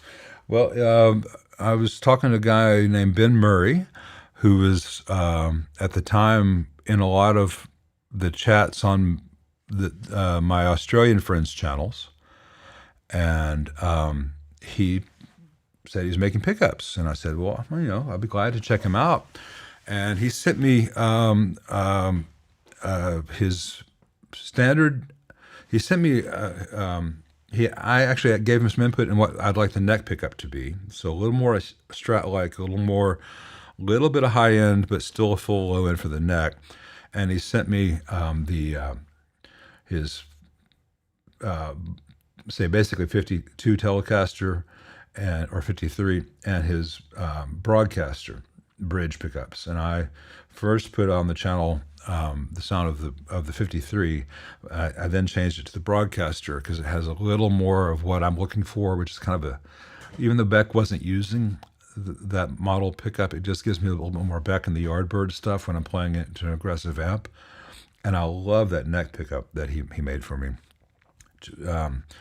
It's all the same form var and all that stuff that would be found in the original neck pickups, but it has something about it. It doesn't get dark and it doesn't get small. You can hear it. It's just one of the best sounding neck pickups. And I've put the neck pickup up against Lawlers and Fralins and stuff. And the bridge pickup, I think, holds its own with Lawlers and Fralins, but it's a different guitar. It sounds different, and they're staying in it because I think it sounds really good. And they sound really good in that guitar. And if I get another telly, I might try some different pickups because I'm just need to know all the options out there. What would be the best America fuck yeah amp? Well, it's got to be a PV Mace because that's what Skinner used, right? Turn it off.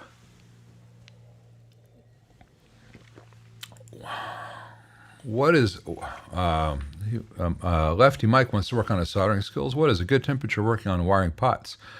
I usually do 700 degrees Fahrenheit. That's about 350 Celsius, 350, 360, I think. I don't know where you're at. Sometimes I'll go 750. If I'm doing, I don't want to fry a pot, so I work fast, and I can work fast at 700, 750. If I'm doing borderline chassis stuff, if I'm doing like heating up a turret or a big eyelet that's got a bunch of leads on it, sometimes I'll go up to 800, but usually I'm at 700 to 750. Let's see. Let me see what I'm at now.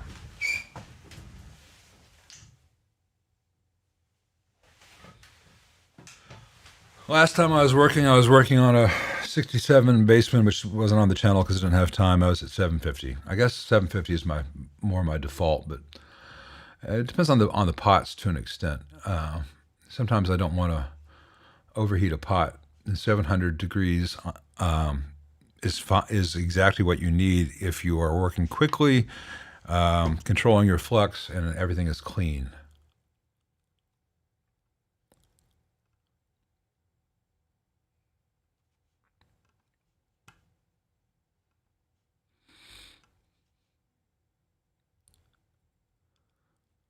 For guitar wiring, basically between 700 and 750 is where I go most of the time. I never really go below 700, and I only go up to 800 if I've got a turret or a stubborn eyelet or something. And anytime I need to make a chassis connection, I'm using 110. No, it's not 110. I'm using an 80-watt Weller. I've got a different iron for my chassis stuff. Yeah, and Bruce Egnator does great classes, and Bruce is a much nicer, more patient person than I am. I want to refin it though because it's gone a little bit green. A friend of mine did the finish on it, and we were aiming for an unplayed 52 or 53 telly based on what we saw under the pit guards of that year. When it was new, it was almost white, and hoping it would age properly. But it's gone a little bit green, and I'm just never. And I don't really see the grain through it the way I had hoped. And there are a couple places where it's just got a little bit of a spattery, low-res dot thing here and there. I'd like to get it refinished back to what I was hoping to get the first time, but So if I get it, it'll look the same. It'll just be better up close than it looks on screen. What do I think of aluminum necks? Well, I've only played the ones in old Kramers and stuff, and they were cold. I've not tried any newer ones. I like wood for a neck. Call me old-fashioned. Most people do.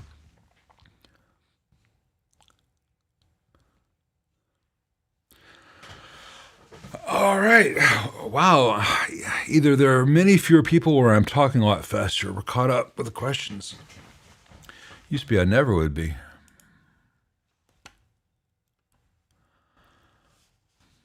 We've had 608 people in here total, and 150 at a time. So I think I'm a little bit low on my average number of people watching. Maybe it's because I didn't stream last week and I haven't had any videos out in about 2 weeks. I'm gonna get back on that. I've been playing a lot of catch-up. Then we went to New Orleans, which was, not responsible in the short term, but it was so much fun. And it's so good to recharge your batteries.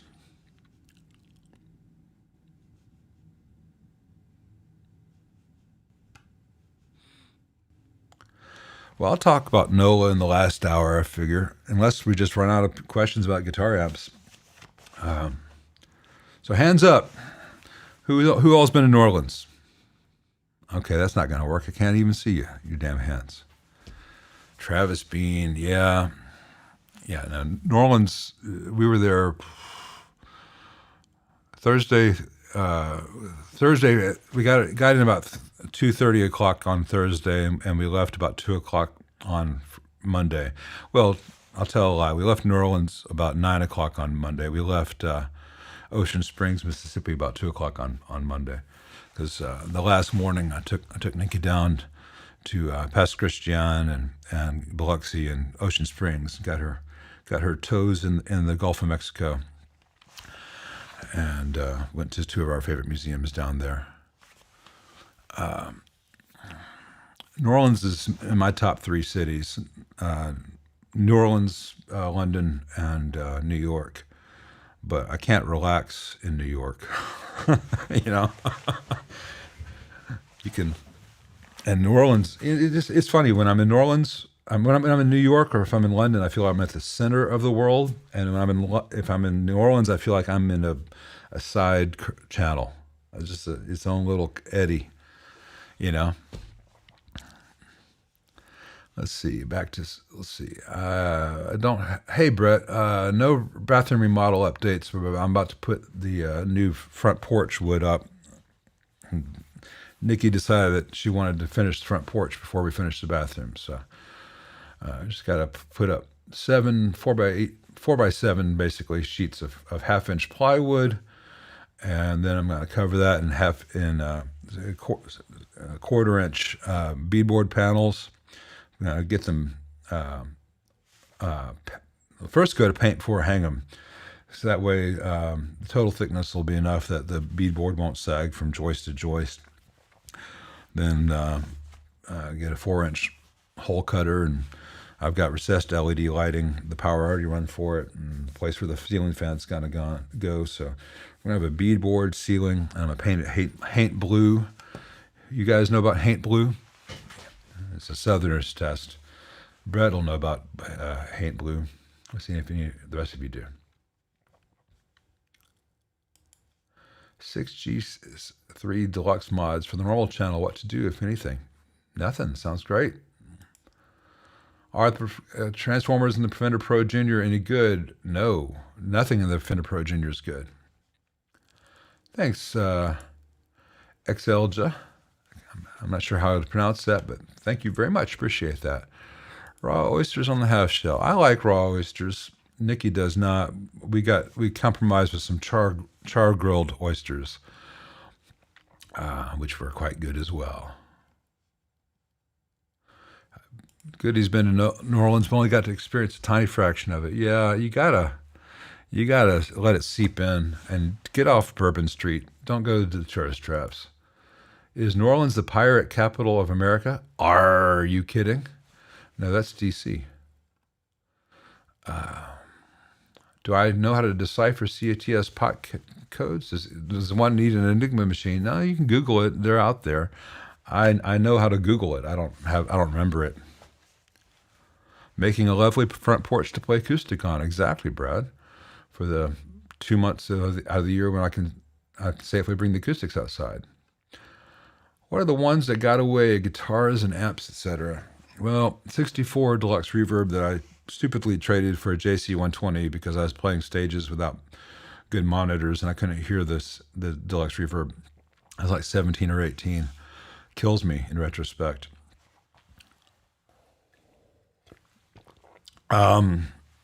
Guitars, 2. They're not really got away so much as I wish I could have. I remember in the same year there was a 67 Rickenbacker 360 in a very unusual kind of dark cherry red that was gorgeous. I wanted that, and I couldn't get the money together. And today, it's like $600, and it'd be worth so much more now. I wish I could have gotten that guitar. And that same shop, in about the same year, there was a 64 SG Junior for $400. And I didn't have $400 then. I was still in high school. I wish I got it. It'd be worth a lot more today, and it played so well. Beautiful guitar.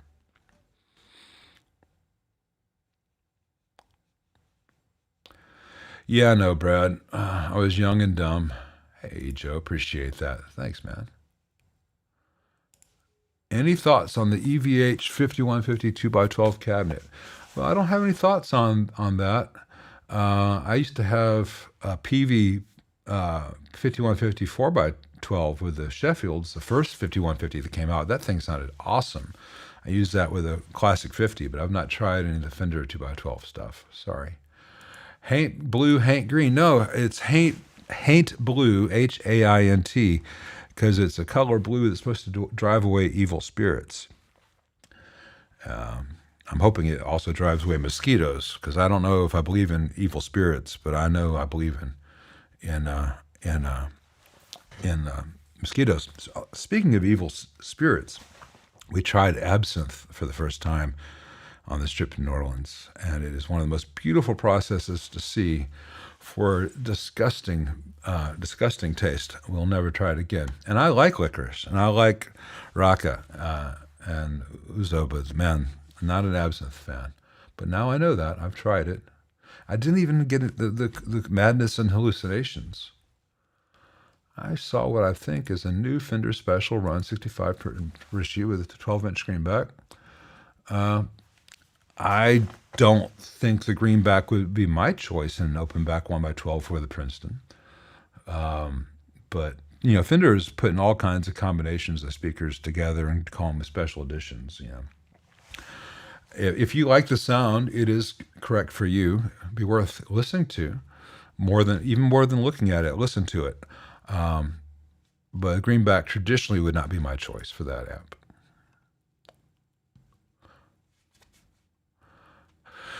Well, the pot codes are out there, Rob, but I don't have them memorized. I'm sorry.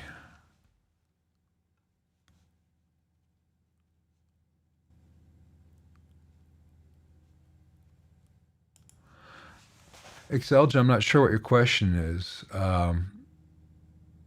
Basically, you want the taper, which is the curve. You know, you're going to mostly be running into audio taper and linear taper. For some certain things, like the volume and treble on a Fender, there's a J taper, which is about 30% versus 10%. And then there's the C taper, which is reverse audio, which you'll run into in pedals sometimes, and you'll run into for the tremolo speed and intensity pots in an old Fender. Those are reverse audio taper, and reverse audio is also known as C taper. But beyond that, I'm not sure what you're asking on. The power scaling pot on my Sir Corso is crackling. It's an L pad. I'm assuming, can you deox it like you can in a run-of-the-mill pot? I would contact Sir and ask them, because they're going to know the definitive answer. And I don't want to give you bad advice that might void a warranty or cause a problem for you. I would make sure that it is the pot which is crackling, as opposed to something else that you're hearing in that area that when you move that. But contact Sir. They're good at answering their phones. They'll put you in touch with someone who knows, and see what they say. L pads can be tricky. I don't know how they implement it in the Corso. I mean, I've had a Corso in, but I didn't reverse engineer it. So, just curious if there's anything else I should know about pots. Well, there's tons of stuff you will eventually learn about pots, but let me find a YouTube video to send you to. That'll be a great place to start. Let's see. I've put this up on the channel before, but it always bears repeated.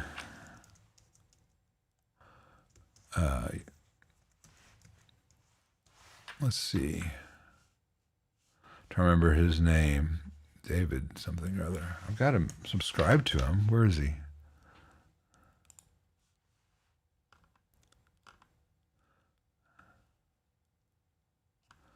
Let's see.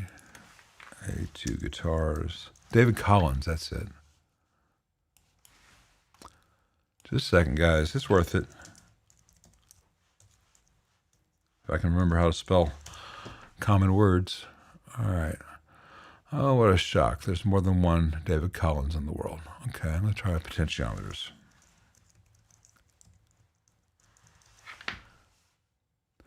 All right, here we go. All right, pause this and share this. Where's the share button? Here it is. All right, copy. All right, XLJ. Here is an excellent video by another man named David Collins, and this is the first of a series he's done on guitar electronics. Also applies to amp electronics and how we use pots and pedals. And I think that's the place to start. He takes you through all these things, how they behave in different circuits, why you would choose linear versus audio or vice versa. And he dispels a bunch of mythology, like that if you put a $60 cap in the tone circuit of your Les Paul, you'll play like Peter Green. No. All right. We're going to come back to Lola Tone's question when we come back from this next intermission. We're going to do one more intermission, and then we'll get back to questions. So see you guys in a few, and hopefully we won't have any more weird internet timeout.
And we're back. Let's see. Do I know, pardon me, hey Silvertone.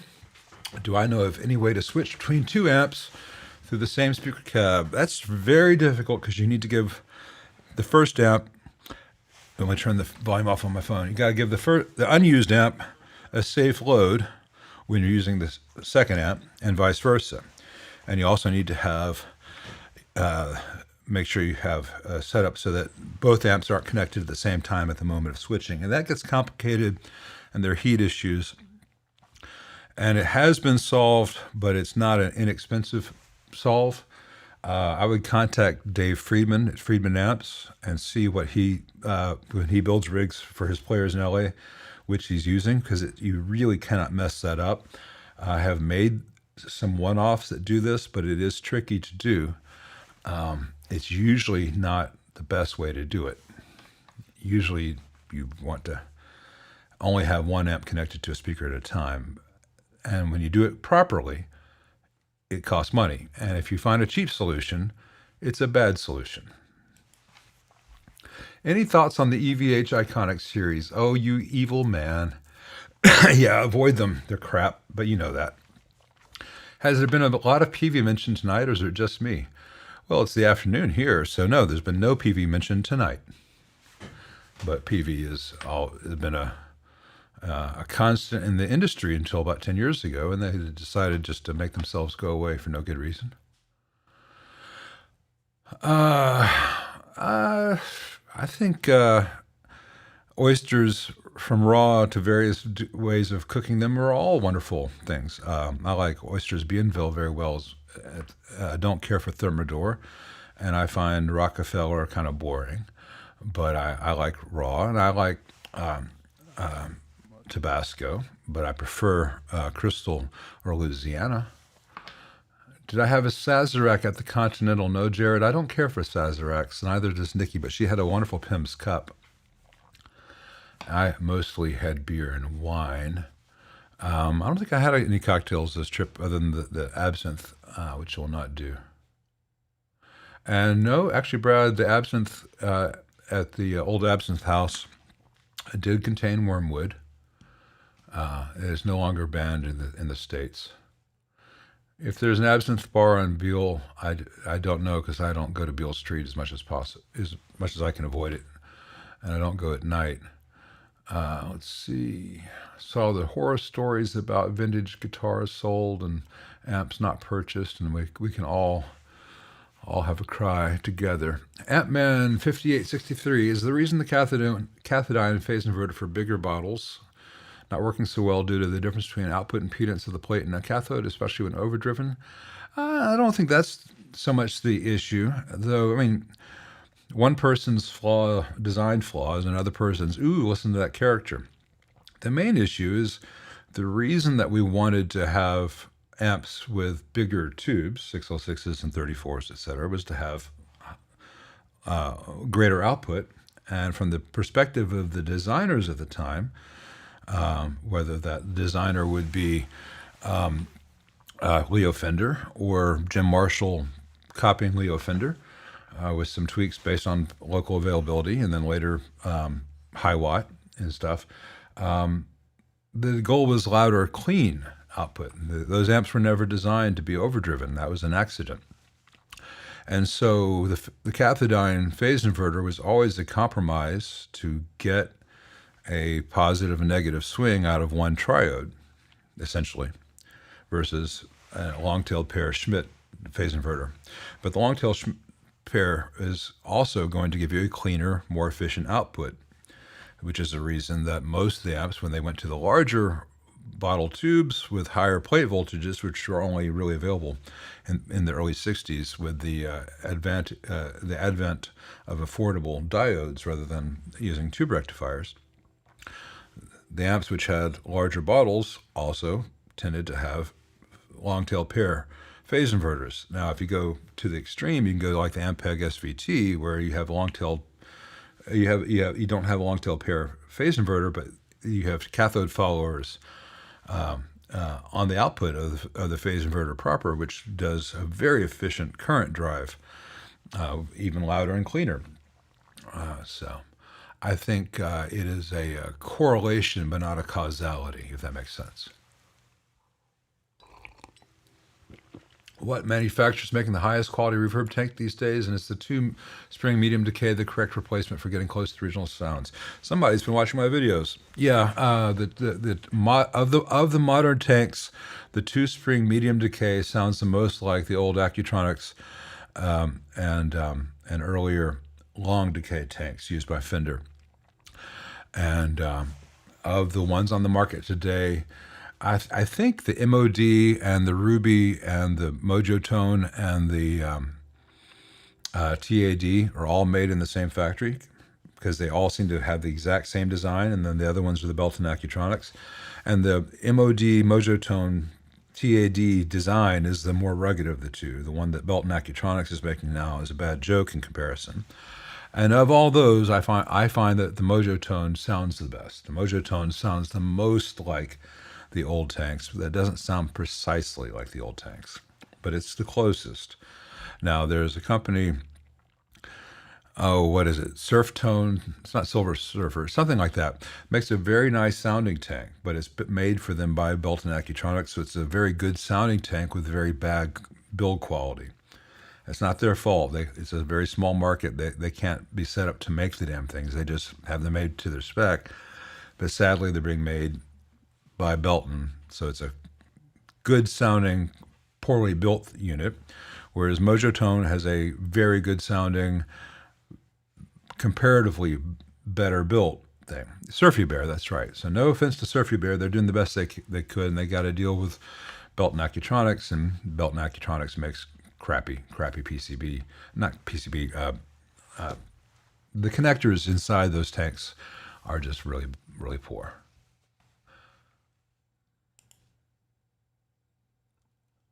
Well, thank you for finding my channel, for watching, XLJ. I hope you stick around. And if you're not careful, you might learn something. Thinking about refinishing the top of my 2058 historic LP. It's faded to a yellowish brown that I don't particularly like, yay or nay. Well, unless you can afford to have one of like 3 people in the United States refinish it, don't. You know, someone else will freaking love it. You could trade it for one that you do like. But, you know, historic finishes, they fade. And that what the yellowish brown that you don't like, maybe someone else's perfect faded finish. Someone else says never refinishing a guitar. G-Ben does. When I was talking about refinishing my telly is one that I built myself out of Musicraft, and I was going for specific finish, and I don't think 10 years later, it's not quite aged the way I wanted it to. I might want to revisit that idea at some point and get it the way I really want it, because it's the one thing that bothers me about the otherwise perfect guitar. AI says use deoxide F5 on that syrup pot, but that's AI. Ignore AI. AI doesn't know what it's talking about. AI is just paraphrasing without any knowledge or context or nuance.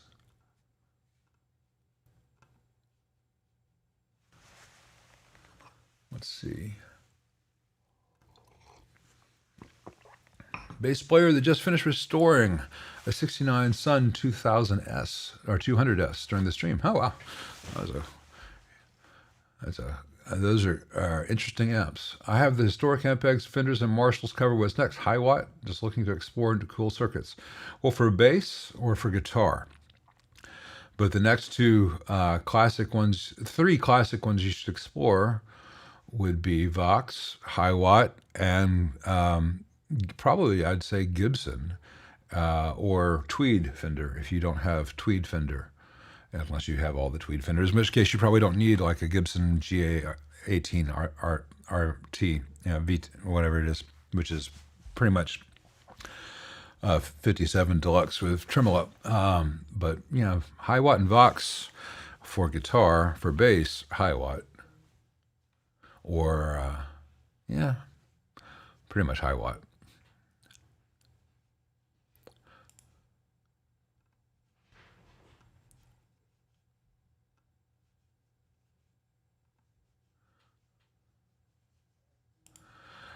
Well, the PV Mace is not really an awesome amp, but it is a very iconic amp of that era, with the Mace, and they had a classic, whole bunch of hybrid amps that PV was doing at the time, some which had a real cool phaser circuit, which tends to still work. But if you want that sound for like Skinnerd or like Steve Miller Band and, late 70s album rock kind of stuff, it'll do that stuff. You can probably do a pretty convincing Christopher Cross cover on it too. It's not really awesome, but it is of the era, and it's a forgotten symbol of that era. Yeah, Radial's got some stuff. The trouble is switching. At the moment of switching is when all the things can go wrong.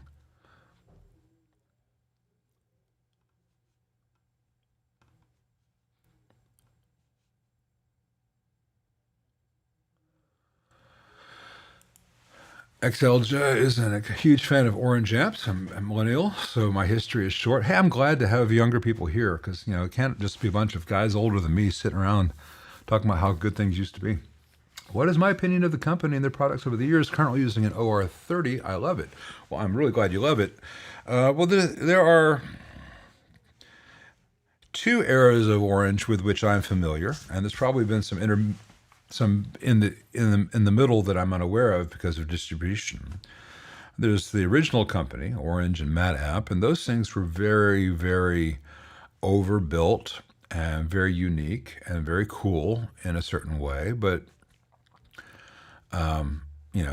that's not what most people are dealing with. Most people today, when they have an Orange, are the stuff made in the last 10, 15 years. And I have no problem with the stuff Orange has made in the last 10, 15 years, except for the following, which is both really small and really big. They use very poor quality potentiometers with very long split shafts, and the split shafts are made of a very soft metal that like to snap off if you hit the knob at all. And they make it worse because they use a split shaft knurled pot, but all their knobs are set screw. So the very active tightening the knob on there damages the shaft of the pot and makes it more likely to snap off. And when one of those pots snaps off, a tech like me has to take everything out of the amp to desolder one pot and change it and hope that it doesn't happen again. And you can, because of the length of the pot, you have to get the pot from Orange, and so you're hoping that they have it in stock. Now, to be fair to Orange, they usually do have them in stock, and they don't charge an arm and a leg for them. They're very reasonable at the prices. But I think Orange should have used a higher quality pot with a real metal shaft, like a little $1.50 Alpha pot with a solid shaft pot. That's brass, not aluminum, and not cheap pot metal. That shaft will almost not break unless you hit it with hammers. Whereas the shafts on the pots that Orange use break if you flick them too hard with your fingernail. And so it seems like a minor thing, but it's a major thing when the average Orange user is playing a relatively inexpensive amp, and they usually don't have the budget to have it repaired because the thing was fragile. And if this were a 1970 Orange amp or whatever, and one of the pots is bad, I could change that pot without pulling everything out of the amp. It'd just be one pot on the board with 2 or 3 wires connected to it, and I could change that pot out in about 10, 15 minutes as opposed to an hour and a half. So I don't understand why they use the cheapest possible pots and then if they're going to use knurled split shaft pots, they should use push-on knobs. Other than that, if you like the sound, you found the right amp. And they sound good and they tend to last. Ever see selenium rectifiers used in guitar amplifiers? Yeah, Danielle, I've seen them a lot in 50s Fenders and stuff, and I always remove them and replace them with a modern silicone diode because selenium rectifiers fail in very toxic, nasty, stinky ways. I'll often leave them physically in the amp, just disconnected from the circuit, because they won't explode if left if left alone, but they offer no tonal or any other advantage. There's no reason to keep them. They were what was available in 1955, but they're a bad idea.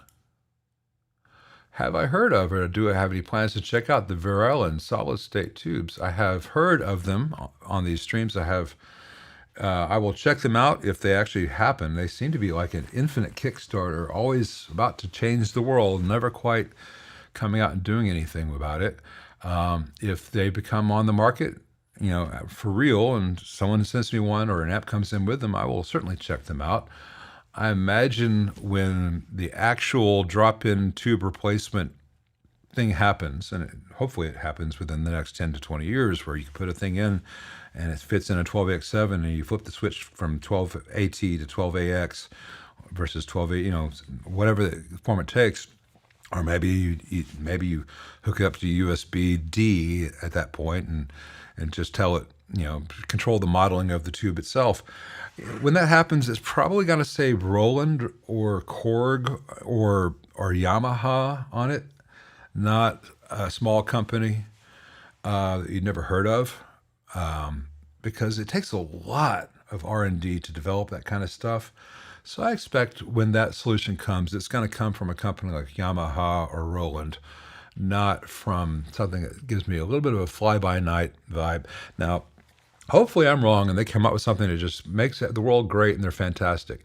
But I've been hearing about them for quite a while now without anything actually coming on the market. Remember the Korg new tube thing that was going to do that? Well, you had to buy the thing with a new tube in it, and it wasn't really, we don't need a new tube. We need something that replaces our old tubes, keeps them going, and that no one's tackled that properly yet.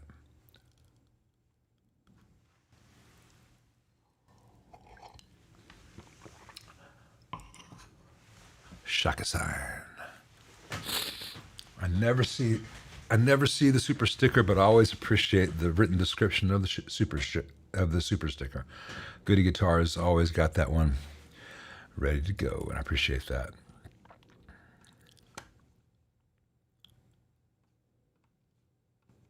We've seen Star Wars and Dune references. Have I dipped into Ian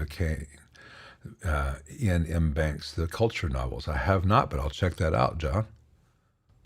It's hard to keep track of everything. One of the things that was fun about this trip to New Orleans is that about a month and a half ago, Nikki asked me for book recommendations. And I said, well, I've got a few before our trip to New Orleans. And I said, here's a book that is real divisive. People absolutely love this book, and I cannot stand it. But check out A Confederacy of Dunces. And she got an audiobook and listened to it for about a week and a half. And she said, do I need to finish this? And I said, no, I think it's horrible, but people really connect to that book. Some people really love it. And I didn't want to say, I dislike it, therefore you will dislike it. Turns out she disliked it too, and I gave her permission to stop. So then she said, well, what else should I read before we go to New Orleans? And I said, well, check out the Anne Rice, The Witching Hour series. That's a fun read that gives you a lot of vibe about New Orleans, some real history and some stuff that's just cool to pretend is real. And she started that, but she started it like 3 days before we went. Anyway, so we're driving over, for those of you who know, we're driving over the I-10 causeway. 55 and I-10 have one of the longest causeways in the world to get to New Orleans from the northwest. And we're driving on that, and we're listening to a chapter where one of the characters, Michael, is coming into New Orleans for the first time in 30 years. And this taxi takes him from the airport. And I'm not sure why the taxi goes this way, but it goes on the interstate from the airport to get onto St. Charles in the Garden District. Anyway, so we're listening to the taxi driver talking about getting off in the lower section of St. Charles, where it's all kind of run down, and there's burger joints and bad apartment complexes that we're in. And then once you cross Jackson, all the houses get huge and it gets beautiful again. And driving down and turning left on First Street and going to the house, which is crucial to the novel, First and Chestnut. And that's where we paused. Right in front of that house was where we paused the audiobook, because we're coming into New Orleans at that point. and I wanted her to see and smell and hear everything. So we roll down the windows, and all the hot, humid air rushes in, and I get off the expressway at the St. Charles exit, and we're on St. Charles. We're going exactly through what was just described in the book. So the lower section with all the decrepit, failing businesses and all that. And then all of a sudden you cross Jackson, and it just gets beautiful. And then we turn left on First Street, and there was the house, the novel. And we turned right on Chestnut because we were staying in a mansion, an Airbnb room in a mansion at 4th and Chestnut. So it was exactly what she had just been hearing described in the book, even to the time of day. It was a pretty nice way for her to come in. All right, let's get back to the questions. So anyway, I always like to talk about books. I will check out The Culture Novels by Banks, Ian M. Banks. Thanks, John Hogg. Hey, David Allen Herrick. Should I be worried about a 0.266 DC leakage off my gain pot? Both volumes on full, Mojotone 50 watt, 0 volts when volume gain on 0. Changing ground scheme now to my recommendations. Well, the ground scheme will help. 266 millivolts is quite a bit of leakage. Now, here's what you need to do. On a Marshall or the Mojotone Marshall circuit, that DC leakage could be coming from the preceding stage, or it could be coming from the stage following it. So what you want to do is turn the volume pot halfway and measure voltage at the wiper halfway. And say you get 0.266 halfway. We turn it down to 0, of course it's going to go away, so it's going to go to ground.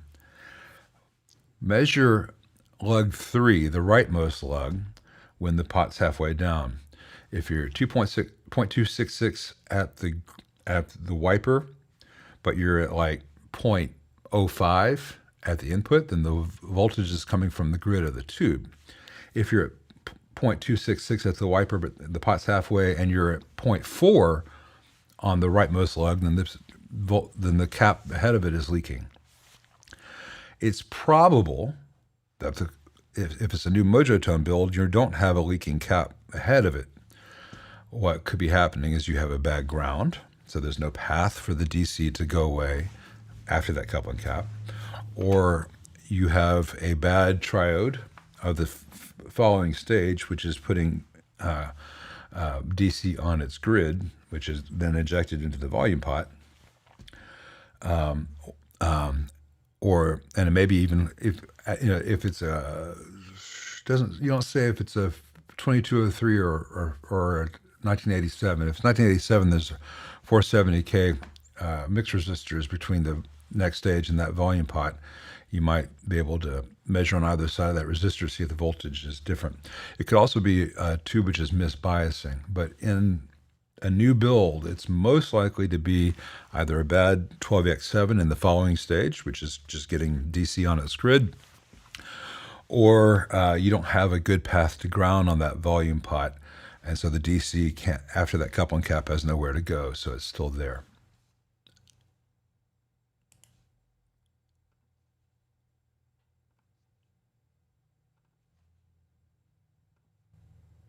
Nostalgia ain't what it used to be. That's right, Pastor Bentonet. Pastor.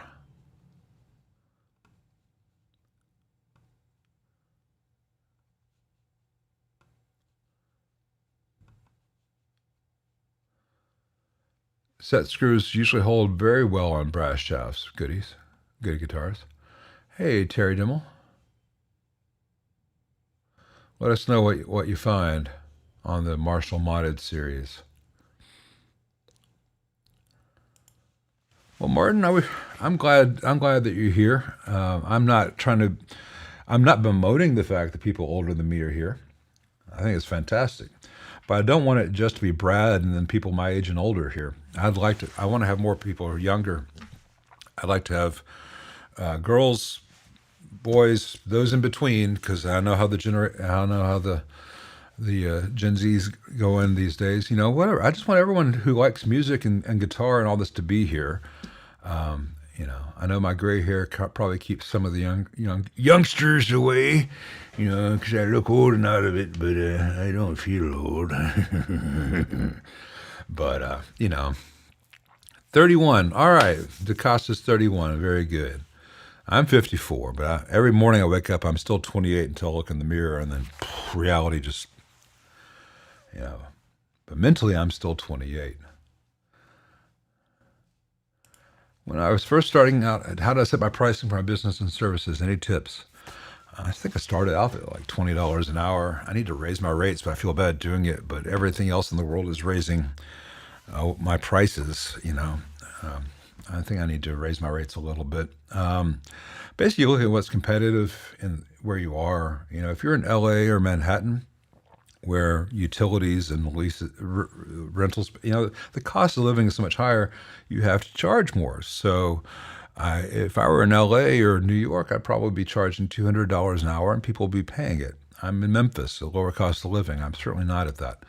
But at the same time, if you devalue your services, so will everyone else. And there's a certain amount of tire kicking involved. So if I can say, hey, I charge 80 an hour, if I charge 100 an hour, some of the tire kicking goes away at that point. Where if I'm charging $60 an hour, I've got a lot more people trying to lowball me, you know. And I don't have time to get to defend myself. And there's always someone who'll do it cheaper. I've never heard anyone, at least around here, doing it better. You know, so, and I can only work on so many amps, so that's kind of a constraint. It helps. Hey, Lola Tone, considering how detrimental turning a valve amp on without a speaker load is, why is there no protection for this design into the amp? Well, there is in some amps. In Fenders, for instance, the speaker jacks, there's a main and an auxiliary, and the main is designed to be connected to a combo at all times or connected to an external cab at all times. And if nothing is plugged into the main speaker jack, that speaker jack shunts to ground, which means that amp has the world's largest load. It won't make any sound. It won't sound very good, but it won't damage anything. It has an incorrect load, but it certainly has resistance to ground. It's right there at ground. Most Marshalls and Voxes don't do that because they don't have the concept of a main and an auxiliary jack. They just have multiple speaker jacks. Now, you can wire a Marshall or a Vox to have a main and an auxiliary that shunts to ground the same way. And you can also do a thing where you could put like a 10-watt, 330 ohm resistor in parallel across that jack, not have it shunt to ground, but if nothing's plugged in, it still has a load. It'd be 330 ohms, so it would not be correct. But once something is plugged in, say you have an 8 ohm cab, 8 ohms in parallel with 330 is like 7.9, you know, so it doesn't really change the behavior, but it gives you that kind of protection. So there are ways around it, but most amps don't do that. Most amps either say, don't use without a speaker, or they're a Fender and they say, we expect people to forget. And hey, we have a shunting jack. We paid 50 cents extra for the shunting jack, and there it's grounded. Duh. So there are amps with protection, but not enough of them.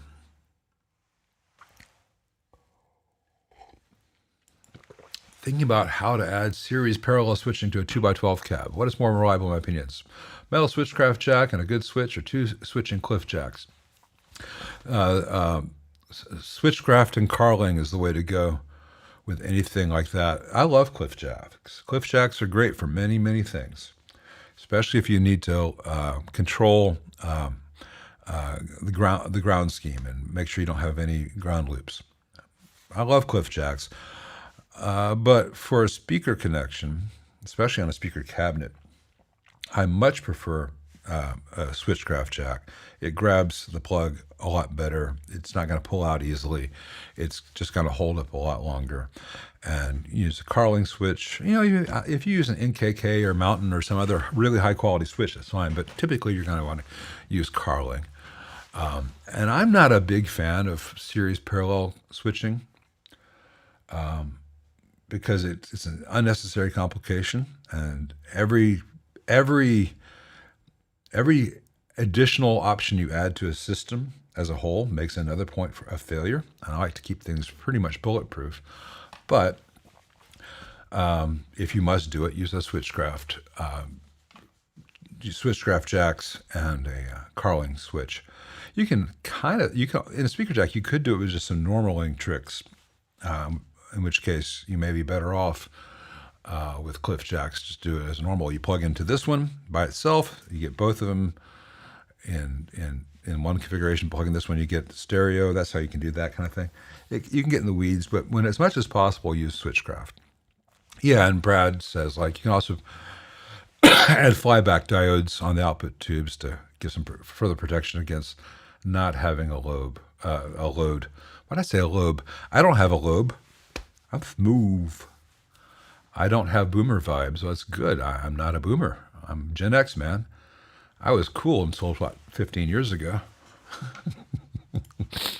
My mom's a boomer, and she's a lovely lady, but she doesn't know how to program a VCR. A VCR was a device that we used to use. I just got her a new television installed yesterday, and my God, I programmed everything so one remote controls everything, and she still picks up the wrong remote every time. I love her so much. That's not a boomer thing. That's a my mom thing. I'm Jehovah, and so's my wife. I got that one, Pistor. Young people will like me. Well, tell my kids, man. Tell my kids. It's so funny. My son wants to play heavy metal guitar, hard rock guitar. And he will blindly follow the worst advice he finds on the internet and terrible channels and bad tabs. And I'll come in, he's trying to play something, and I'll look at him like, that's not how that... They've got this tabbed wrong. This is in drop D. It's a one-finger riff. And he doesn't believe me because the thing he got off the internet. And I'm like, I'm on the internet too, fucker. You know, I want to get him to watch like Kyle Bull and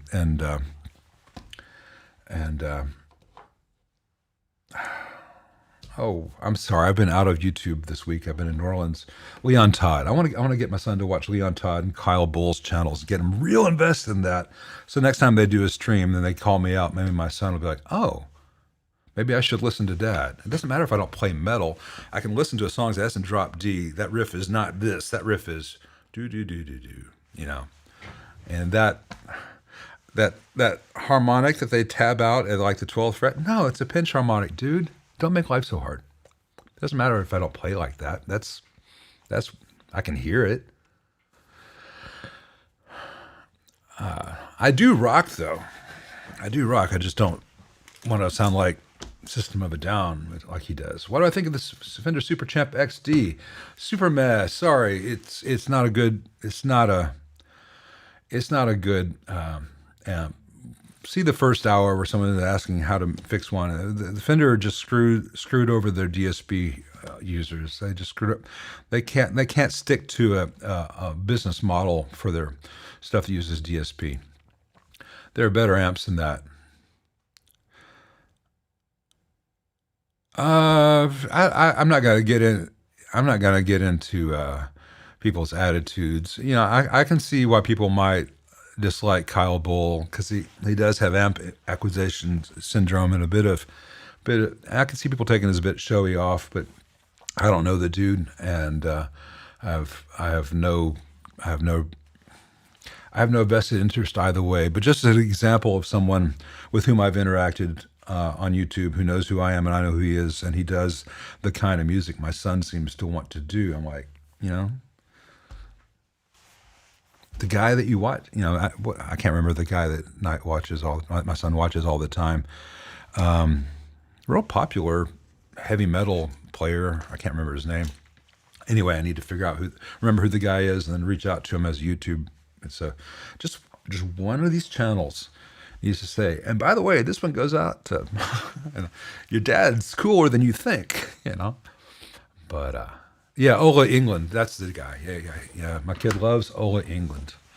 I need to reach out to him and say, Do one for me, man. Just once. Just say, Knight Caldwell, South Haven, Mississippi. Your dad's awesome. You should listen to him. But no one ever thinks their parents are cool. It was so funny when my kids were young and they'd bring their friends over to spend the night and stuff. You know, they'd be like, your dad's cool. He's got a drum set. He's got guitars and amps.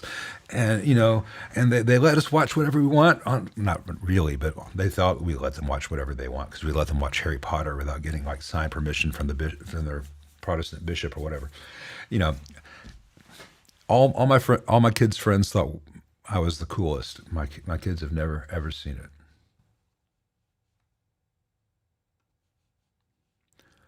Hey, Colin Damos, got an XLR cable with a 90-degree female jack. When I plug the jack into my DI, the cord only goes one direction down to the ground. Is it possible to change the direction of the cord? Yeah, you can get XLRs with different orientation. Yeah, it's going to be 90 degrees either way, but you know, like, so do you have, if this is the circle and it goes this way, is the pin 2 at the top or is it at the bottom or on the right or left? So you can get all that stuff. But you've got to know what orientation you want. And a lot of the, there are probably some that are rotatable, but I wouldn't trust that. I would go to redco.com. That's probably going to be the easiest place to find the various options for all those connectors without ordering, or Mauser, because Mauser's got a full line of Neutrik stuff, and Neutrik's got like 18 variations on everything. Hey, Cameron Slieger. I've enjoyed my mid-60s Vox AC50 for bass and guitar. I have to jump the channels to get the sound I want. I was in New Orleans in '76 for the bicentennial, sucked the heads and ate the tails. Well, that's the way to do it, Cameron. All right. And mid-60s AC50 is a hell of a thing. And there's nothing wrong with jumpering the channels on that. I love the jumpered sound on the AC50 and AC30 because it gets that kind of scooped mid thing, like a hyper Fender. That's a great rig if you can afford the tubes. Suck the head and pinch the tail. You got to suck the head and pinch the tail. And we are talking about crawfish, people. Man, I hate flip top. That cable on a flip top. Man, they're so bad. And the connectors on flip tops and the connectors on Leslie cabs, oh my God. And you guys have to hook up a Leslie to a Hammond. Those connectors, so bad. And all made of very fragile Bakelite.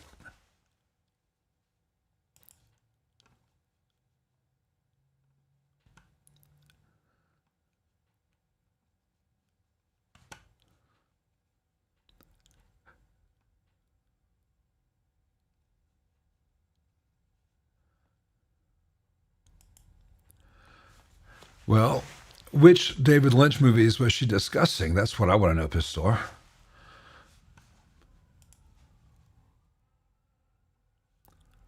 What's my opinion on small wattage tube amps for home? AC4 Fender Champ. Well, I like a Champ. I like a Vibro Champ. I'd probably choose a Vibro Champ, or if budget allowed, one of the little Swart Atomic Juniors if I needed something really small. But I'm really of a mindset that unless you have the money to have multiple amps, I would just go with like a Princeton as the smallest, because you could also use that for small gigs, as opposed, you know, you can't really typically gig with a Champ, not clean. Whereas a Princeton, you can just keep the volume really low. I've shown this in some videos where I'll use an AC15 or a deluxe reverb, but I just keep the volume really down. I can record and play very quietly. It sounds great at the same levels that an AC4 or Champ would do. The Champ and the AC4 were never designed to be low volume amps. They were designed to be cheap amps for beginners, for students.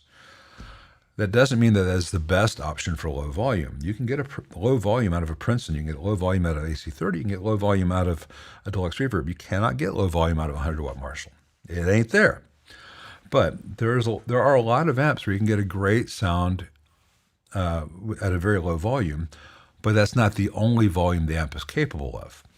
So I'd rather have one Princeton than a Princeton and a 4-watt amp and a 1-watt amp, you know. and as I've said in other streams, there's nothing wrong with having a Tone X or HX Stomp or just going straight into your computer and listening to a plug-in for practice. You know, if you just really need to have low volume because you live in an apartment or you got young kids, my branch of the tone police is not going to arrest you for that. It's not like you must use a 76 Marshall or go to tone jail. Use whatever makes music for you at the volumes you can get away with. Ricky Bobby.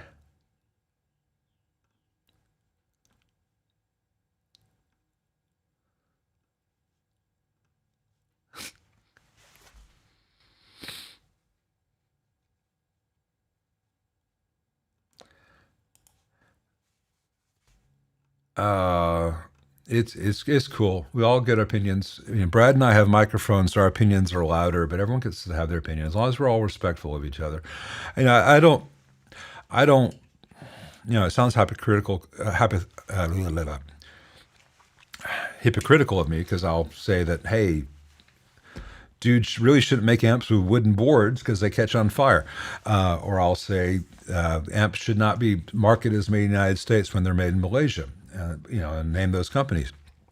But then say, well, I don't want to get into people's personalities unlike Kyle Bull. You know, but that's purely subjective. Hey, my take on this person, your take on this person. Everyone likes or dislikes people. You could dislike me because I've got green eyes. Whatever. It's not the same thing as bad business practices or bad engineering. So, you know, as long as we're respectful, but I don't want to talk about, you know, internet people's personalities unless they're awful people. And by internet people, I mean people who put themselves out on YouTube, not people here on the internet, the innocent bystanders, so to speak. I have opinions on 80s Rivera Super Champs and Champs. They're not high opinions, but I have opinions on them.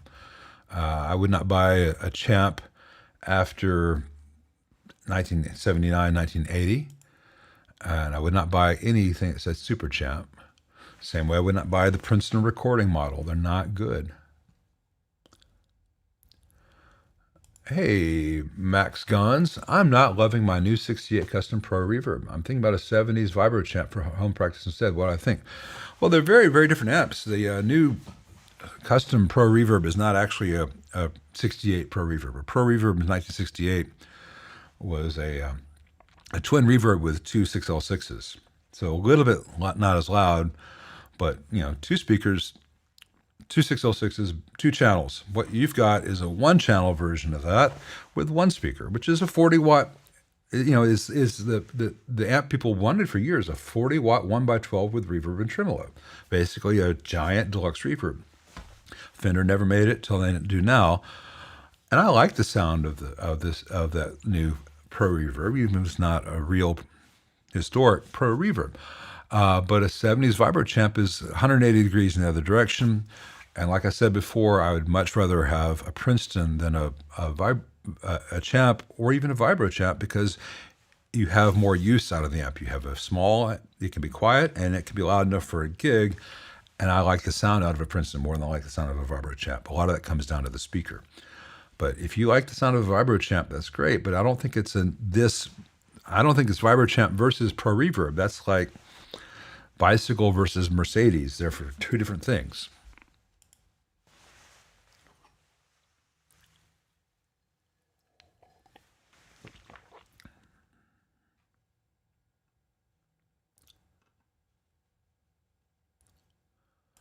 Hey, Matt Gim, I'm glad you're here. I'm glad to hang with us. Do I have any opinion on Rev D20? I'm thinking of buying a tube amp with modern features. I have heard nothing but good things about Rev amps, but I have no personal experience of them. So I have no opinion of them beyond that a lot of people whose opinions I respect as players really like them. But I don't know how well built they are, how well they'll last. I'm not saying that they're not well built. I'm not saying that they won't last. I'm saying that I don't know yet. And I've not even heard one. I've not played one, so I don't have an opinion. It takes a certain kind of crazy to want to do this for a living. But I don't want to go beyond that because it gets into ad hominem attacks. Did I let my kid play with my nicer gear? I've let him play everything but the 335. He started out with some Jackson thing, very System of a Down approved. I think he's traded that for something else. I don't even remember what it was. Both of which had horrible actions. I set them up for him, but I've let him play all my stuff, and including like I've got a HSS Strat that'll, I could give that to Ole England and he'd do all the stuff, big frets and all that. Because if you're trying to play guitar, when I grew up and people older than me had it worse, when you start out, you have a guitar that's almost impossible to play. And then as you get better and better guitars, the guitars get easy. So I made sure, I was like, hey, play this. This is a professionally set up guitar. It will do everything short of playing itself. I tried to give him every advantage. But, yeah. Because, let people know that, hey, at some point, you don't have to fight high action and things being out of tune and, things going out of tune. And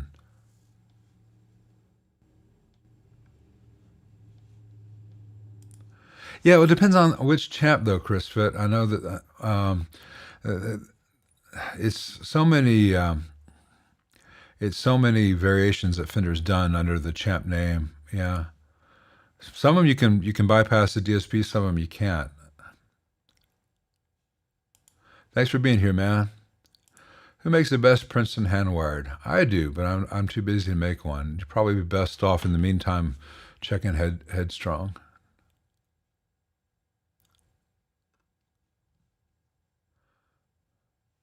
Well, the modern AC4s that are sold are not real AC4s. The same for the AC10. They're not really AC10s, which is a shame.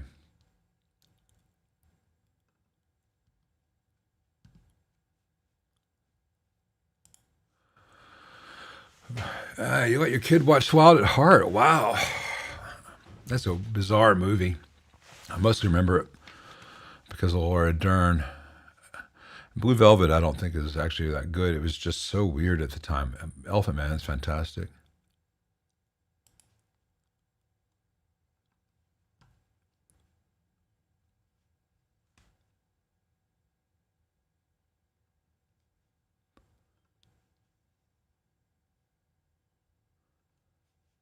Let's see.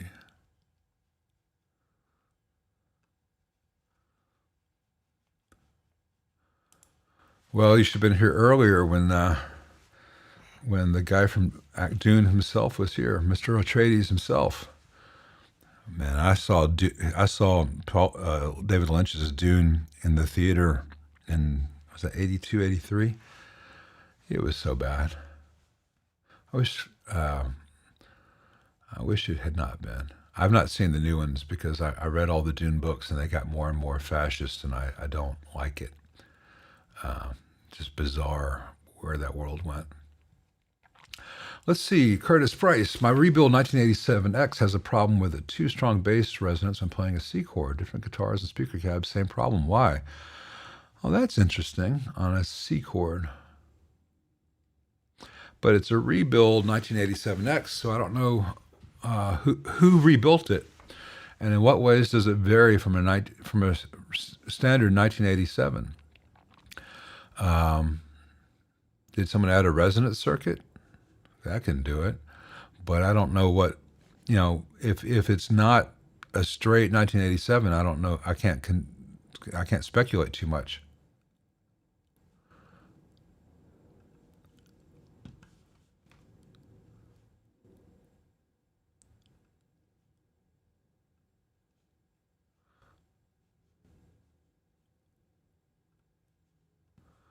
Well, a lot of people who do what Brad and I do aren't always the most socially adept. There's a wide.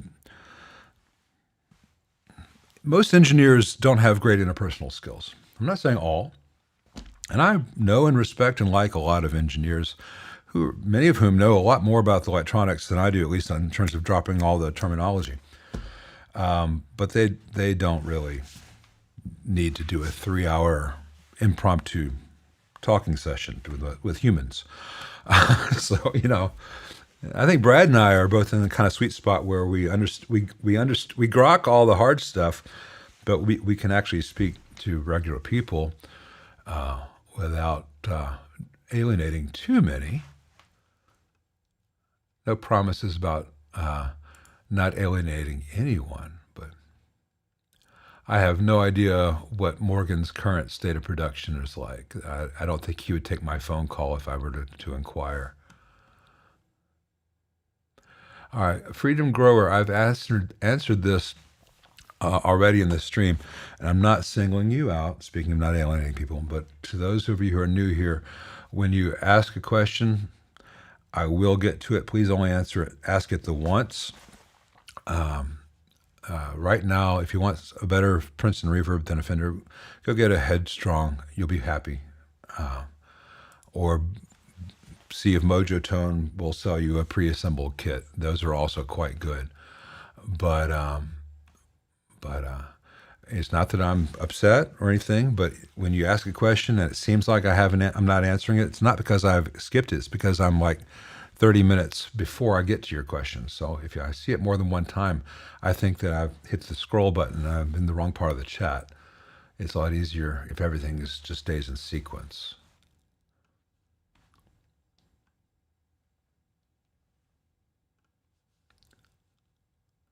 Brad was going to have a show today, but he's apparently got a family breakfast he's got to do.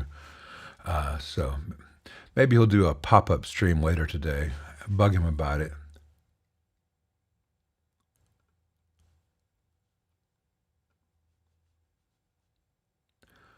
Hey, Freedom Grower, I'm really, seriously, I'm not trying to get on to you. I hadn't seen you here before, and, I don't want to beat a dead horse by putting it up and talk about it all the time, but it's just really, really, I just want you to know that if anyone out there, if you've asked a question and I've not gotten to it yet, I will do my best to get to it. I usually get them, but if I haven't more than once, I'm like, did I scroll back? I've already seen that.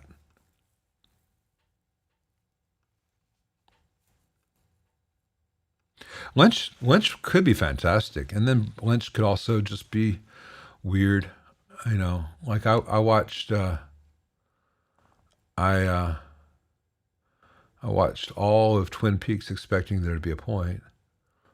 I was so invested in that show, and it just, at the end of the day, it was just fish in the percolator.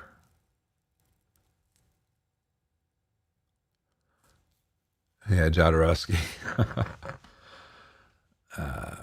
Anywhere in Fender AB763 circuit that I feel Allen Bradley CC resistor should be used? That's a do you still beat your wife kind of question. Mostly the plates in the second gain stage of each channel and the slope resistors. Those are the places where you're going to get the most bang for the buck, so to speak.